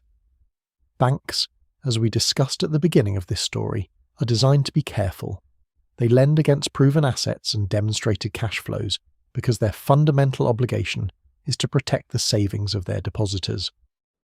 Governments can fund basic research through universities and national laboratories, and many of the foundational scientific achievements of the 20th century, the internet itself, the global positioning system, the touchscreen technology in every smartphone, were funded at their earlier stages by government grants and defense contracts. But governments are generally not well positioned to take the next step, to translate basic research into commercial products, to navigate the messy and uncertain middle ground between a laboratory discovery and a product that people will pay for. This is the space that venture capital occupies, and it is a space that, before venture capital existed in its modern form, was largely empty. The transistor was invented at Bell Labs, yes, but the ecosystem of companies that turned the transistor into the foundation of the digital economy required capital of a kind that Bell Labs could not provide and that no government program was designed to deploy. The recombinant DNA techniques that Herbert Boyer developed at the University of California were the product of publicly funded academic research, but Genentech, the company that translated those techniques into medicines that have since kept millions of diabetic patients alive, required someone to believe in the commercial application before the regulatory pathway was clear, before the manufacturing process had been proven, before any of the evidence that a cautious investor would want was available, that someone was Tom Perkins, writing a check from a Sand Hill Road partnership into a company founded over beers on a Friday afternoon. Think quietly for a moment about the technologies that shape your daily life and trace their capital histories backward.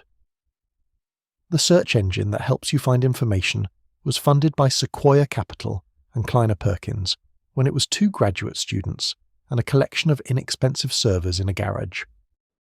The social platform through which hundreds of millions of people maintain connections with friends and family received its first outside capital from a single investor writing a personal check for $500,000. The smartphone in your pocket, the device that has compressed the capabilities of a research library, a navigation system, a music collection, a camera, and a communication tool into something that fits in a shirt pocket, was built by a company whose early investors included Arthur Rock and a retired semiconductor executive who mortgaged his own conviction against the possibility that 2 young men in a garage were building something the world didn't yet know it needed. The electric vehicles that are beginning to replace combustion engines on roads around the world, the genomic medicine that is beginning to offer treatments tailored to individual patients' genetic profiles, the renewable energy technologies that are beginning to offer an alternative to fossil fuels. All of these are, at their commercial origins, venture-backed. The capital that funded the first utility-scale solar installations, the capital that funded the first companies developing mRNA vaccine technology before anyone outside the laboratory knew what mRNA vaccines were, the capital that funded the satellite internet services now connecting communities that terrestrial infrastructure has never reached. This capital came through the structure that Arthur Rock and his contemporaries assembled from the pieces of a limited partnership agreement in the early 1960s. When you add up these contributions, the industries created, the jobs generated, the health outcomes improved, the information made accessible, the distances collapsed, the economic value produced by venture-backed companies over the past 7 decades is genuinely extraordinary. Studies attempting to quantify this value have found that venture-backed companies account for a disproportionate share of research and development spending, of patent generation, of employment growth, and of the kind of productivity improvements that economists associate with rising living standards over time. The numbers vary by methodology and by what you choose to count, but the direction of the finding is consistent. Venture capital, as a mechanism for directing patient risk capital toward early-stage technology companies, has produced economic value far exceeding what was invested. And yet the story does not end there. An honest reflection requires us to sit with the parts that are harder to celebrate. The carried interest provision of the American tax code, which allows venture capitalists and other private equity managers to pay taxes on their profit share at the long-term capital gains rate rather than the ordinary income rate, has been a source of controversy for as long as it has existed. The practical effect is that a venture capitalist who earns tens of millions of dollars in carried interest from a successful fund pays a lower effective tax rate on that income than a school teacher or a nurse or a factory worker earning a fraction of the amount. The justification offered by the industry is that carried interest represents a return on the risk of investing time and expertise over a decade, that it should be treated as a return on a form of capital rather than as ordinary compensation. The critics respond that the venture capitalist's personal financial risk is limited, that the downside of a fund that performs poorly is a disappointing career outcome, not a financial catastrophe comparable to the risk borne by the entrepreneurs who actually started the companies. This debate has continued for decades without resolution, and it touches something real about the distribution of rewards in the innovation economy. The geographic concentration of venture capital is a related and equally significant concern. Despite the global spread we discussed in the previous chapter, the majority of venture capital deployed in the United States continues to flow to 3 metropolitan areas: the San Francisco Bay Area, New York City, and the Boston Corridor. The rest of the country, the cities of the Midwest, the South, the Mountain West, the communities that are not adjacent to a top research university or embedded in a technology corridor, receives a fraction of the capital that flows to these coastal centers. This is not because the talent is not there.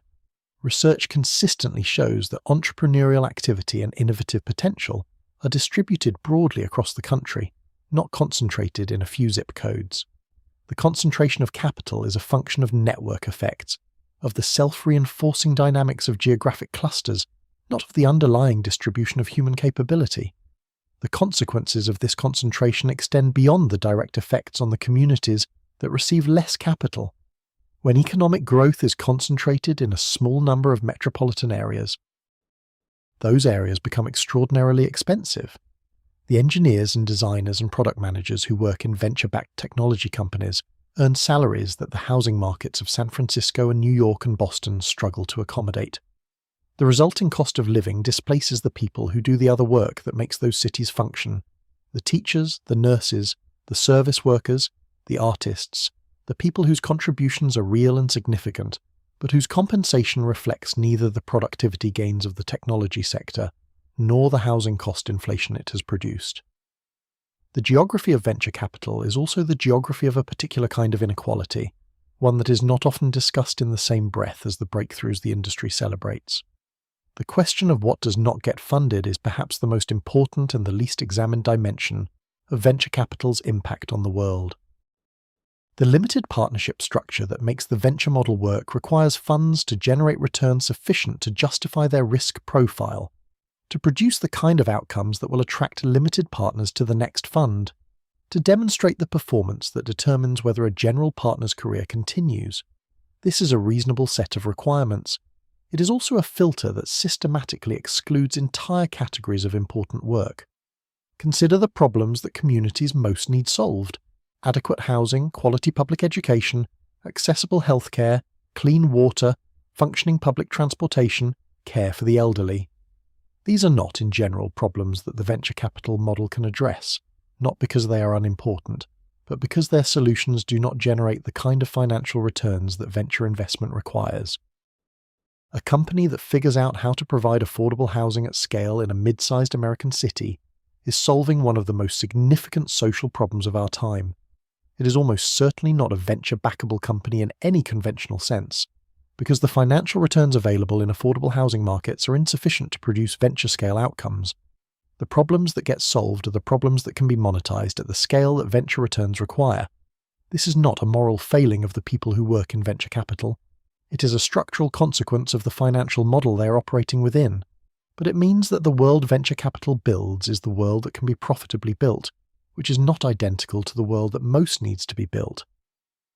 The gap between those two worlds is the gap that public policy and philanthropy and social enterprise and other forms of capital must try to fill. There is also the matter of the relationship between venture capital and the concentration of economic power in the companies it produces. The network effects that make technology businesses so valuable, the dynamics that cause a social platform or a search engine or a marketplace to become more useful as more people use it, creating a self-reinforcing dominance that is very difficult for competitors to challenge, are also the dynamics that can produce market structures that are difficult to reconcile with the competitive principles that most economists believe produce the best outcomes for consumers and for the broader economy. The companies that venture capital most wants to fund are precisely the companies most likely to achieve the dominant market positions that raise questions about competition and economic power. This is not a coincidence. It is a feature of the model, celebrated when the company is small and struggling, and more complicated to assess when the company has become one of the largest and most powerful economic entities in human history. These tensions do not resolve easily, and they are not intended to. They are the honest texture of a complex institution that has done remarkable things and created real problems simultaneously, as most powerful institutions do. The venture capital industry is not a villain, and it is not a hero. It is a mechanism, a financial and social mechanism that channels certain kinds of capital towards certain kinds of opportunities, producing certain kinds of outcomes for certain categories of people and communities, while leaving others largely untouched. What the mechanism does particularly well is something genuinely rare and genuinely important. It creates a structured context in which human beings are encouraged and enabled to act on convictions that the surrounding world is not yet ready to share. When Robert Swanson called Herbert Boyer and suggested they start a company to commercialize recombinant DNA technology, the world was not ready to believe this was commercially viable. When Arthur Rock structured the Fairchild deal for 8 engineers who had just quit their jobs, the 30-plus investors he had approached before Sherman Fairchild were not ready to believe this was a sound investment. When Sequoia and Kleiner Perkins jointly invested in 2 graduate students running a search engine from a garage in Menlo Park, the market was still digesting the wreckage of the dot-com crash, and the natural instinct was toward caution rather than conviction. The venture capitalists who made these investments were not certain they were right. Certainty is not available to anyone operating at the frontier of what is known and what is possible. What they had was a cultivated capacity for probabilistic judgment, the ability to look at incomplete information, uncertain futures, and untested teams, and to make considered assessments about where the balance of probability lay. They had patience long enough to allow those assessments to play out, and they had the intellectual honesty to update their views when evidence accumulated to add to investments that were developing well and to write off investments that had proven their thesis wrong. This capacity, for patient judgment under uncertainty, for holding conviction and humility simultaneously, for believing in something before the evidence is complete, is not unique to venture capital. It is a human capacity, available in principle to anyone, expressed in many domains beyond finance. Parents exercise it when they invest years of attention and love in children whose futures are genuinely uncertain. Teachers exercise it when they see potential in students that the students themselves cannot yet see. Scientists exercise it when they pursue research programs whose value will not be apparent for a decade. Friends exercise it when they stand by someone going through a period that looks, from the outside, like failure. Venture capital formalized and financialized this capacity, creating a system that could deploy it at scale and generate the returns that would attract the capital to keep the system running. In doing so, it produced an industry that is deeply imperfect, significantly concentrated in its benefits, and genuinely responsible for some of the most consequential economic and technological developments of the past 7 decades. The computers and the phones and the medicines and the search engines and the social platforms and the electric vehicles and the satellite connections and the genomic tools, all of it funded at its commercial origins by someone willing to write a check for something that did not yet exist, for a team that had not yet proven itself, for a market that had not yet demonstrated its appetite. Someone who looked at an uncertain future and decided, on the basis of judgment and patience and a cultivated tolerance for the discomfort of not knowing, that the bet was worth making. There is something worth sitting with in that image, in the quiet of this moment. Not the money, and not the scale, and not the names that history has recorded as the founders and the funders of famous companies, but the act itself, the act of believing in something before it is real, of committing resources toward a future that can only be imagined rather than observed. It is a distinctly human act. It requires hope and discipline and the willingness to be wrong in exchange for the possibility of being right about something that matters. The valley changed because of it. The world changed because of it. And the story of how it happened, the slow, patient, imperfect, extraordinary story we have been tracing together through these hours, is worth knowing, worth carrying with you, worth thinking about in the gentle space between waking and sleep, where the mind is loose enough to hold complexity without needing to resolve it into something simpler than it is. And so we arrive, gently, at the end of our journey together. We have travelled a long way tonight, through Boston offices and California orchards, through garages and laboratories and quiet rooms where someone looked at an uncertain future and decided to believe in it anyway. We have met people who were patient when patience was difficult, who were convinced when conviction was lonely, who wrote checks for things that did not yet exist because they could see, or thought they could see, the shape of what was coming. What remains, when the names and the numbers and the dates have softened and dissolved, is something simpler. The world you inhabit tonight, the devices, the medicines, the connections, the possibilities, was built by people who were willing to imagine before they could know. That is not a financial achievement, it is a human one. And you, in your own way, are part of that same story. Every act of belief in something not yet proven, every quiet investment of time and care and attention in a future you cannot fully see. This is the same impulse that built everything we have explored tonight. Let that thought settle now, like a stone finding the bottom of still water.